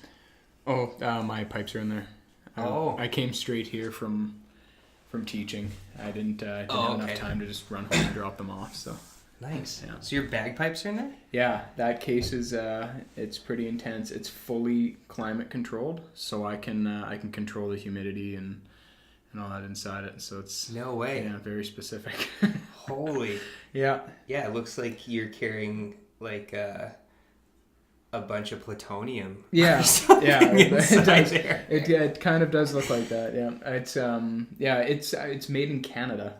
Really? It's a Canadian product. So what they actually use those cases for, it's like for delicate and electronics. Like the Coast Guard uses those for all their search and rescue material. The military uses them for it. It's like so you can keep everything, all your electronics, like safes and watertight and all that stuff. It's buoyant to like 70 pounds. I don't know why I'm giving you a commercial on this thing. No, I've never seen a suitcase like that. Yeah, it's intense. Super cool. It's the exact dimensions to carry on a plane as well. That was like the biggest thing for it. Yeah. So you could put it on carry-on. You bet. Yeah. Yeah. So I guess that the temperature would even be colder where you store it. You bet. And that case is it's all insulated, so it's like whatever you brought it in at. It's supposed to hold its temperature for something like 18 hours before it starts. Kind of like a swell bottle, I guess. Really, eh? Mm-hmm. Holy snap! Yeah. So I keep it at about 55% humidity and typically 22 degrees inside there when it holds. So you set the temperature and then it. Like if it's what'll happen, with the temperature, I can't set the temperature. Okay. What it'll do for me is it basically just seals whatever's in there, right? Got it. So we in the house, the upstairs is about 22 degrees. Yeah. And so for me to set the temperature, I just open up the case for about half an hour. Yeah. Put my pipes back inside it and literally close it, and it'll hold like that. I can bring them. I mean, I can't bring them into -40 and have it hold for like 18 hours, but it'll hold for a long time. If I brought them downstairs to where it's like, or in the basement where it's like 15 degrees, it'll still be 22 a day later when I pull them out. In my case, really? It'll be noticeably warmer. And the humidity, I just have a little humidifier that I put in there. It looks like a little tube of toothpaste. It's what clarinet players and oboists and that use to keep their instruments in dry climates. And I just throw it in there and it just slowly evaporates moisture. And I have a hygrometer that just tells me what the humidity is. And no way. Sometimes I just got to take it out. If it gets too high, it gets above like 65, I just take it out for a day, put it back in a day later. So what's the... Why? Like, why is that the case? Is that because... Sorry, just about to spit water. So that shows how like ignorant I am, but no, it's okay. It's very so bagpipes are made out of African blackwood, right? Okay. And which it's a tropical, is it subtropical? No, it's a tropical wood. It's considered a tropical wood, right? And so it's designed to be kept at or not designed. It's grown in high humidity areas, right? So with your instrument, even though it's been finished and processed, all finished that. Exactly. It's all turned. It's not alive anymore. It still needs that humidity to maintain its shape. Like if I took those out of the case and just put them in say a house that had forced central air, if I just took them out and put them on the couch for a couple of days, I'd come back to them, and we have stalks that turn. They're like hemped. We use hemp for it, right? Okay. And they tighten. That's how we kind of tune the 3 stalks at the bottom. Those are the drones. That's what gives it the big like hum sound, right? Yeah. So we tune them that way. Yeah. If I were to put them on the couch and let them sit, all my stalks would just be like dead loose. Like the wood will dry out that much. No way. Yeah. A lot of people don't know that. A lot of bagpipers don't know that. Yeah. And that's why they have so many problems in the winter. That's why their pipes sound so different in the winter compared to summer. So you just gotta invest and take care of your instrument. Especially in Winnipeg. Where Winnipeg fluctuates like huge. And that's how I learned, because I was having an issue with them. And I mean, when you get into higher levels, you hear that difference, right? And I was having an issue with my pipes come say November around this time of year. It's like all of a sudden it's like they're really hard to tune. They're sharp. They're like they just don't sound right. Yeah. And so I went down and met with a friend that I have in I had at the time in the WSO. He played clarinet, because clarinets are made out of African blackwood as well. And it's Winnipeg Symphony Orchestra. You bet, yeah. And so I asked him, like, how do you guys make sure your instruments sound the same every time? Because you're doing shows all through the winter, and I imagine that's a huge issue. Right. And he showed me all of this. Like they have the similar cases to this, not necessarily that exact one, but similar cases to that. They store them in.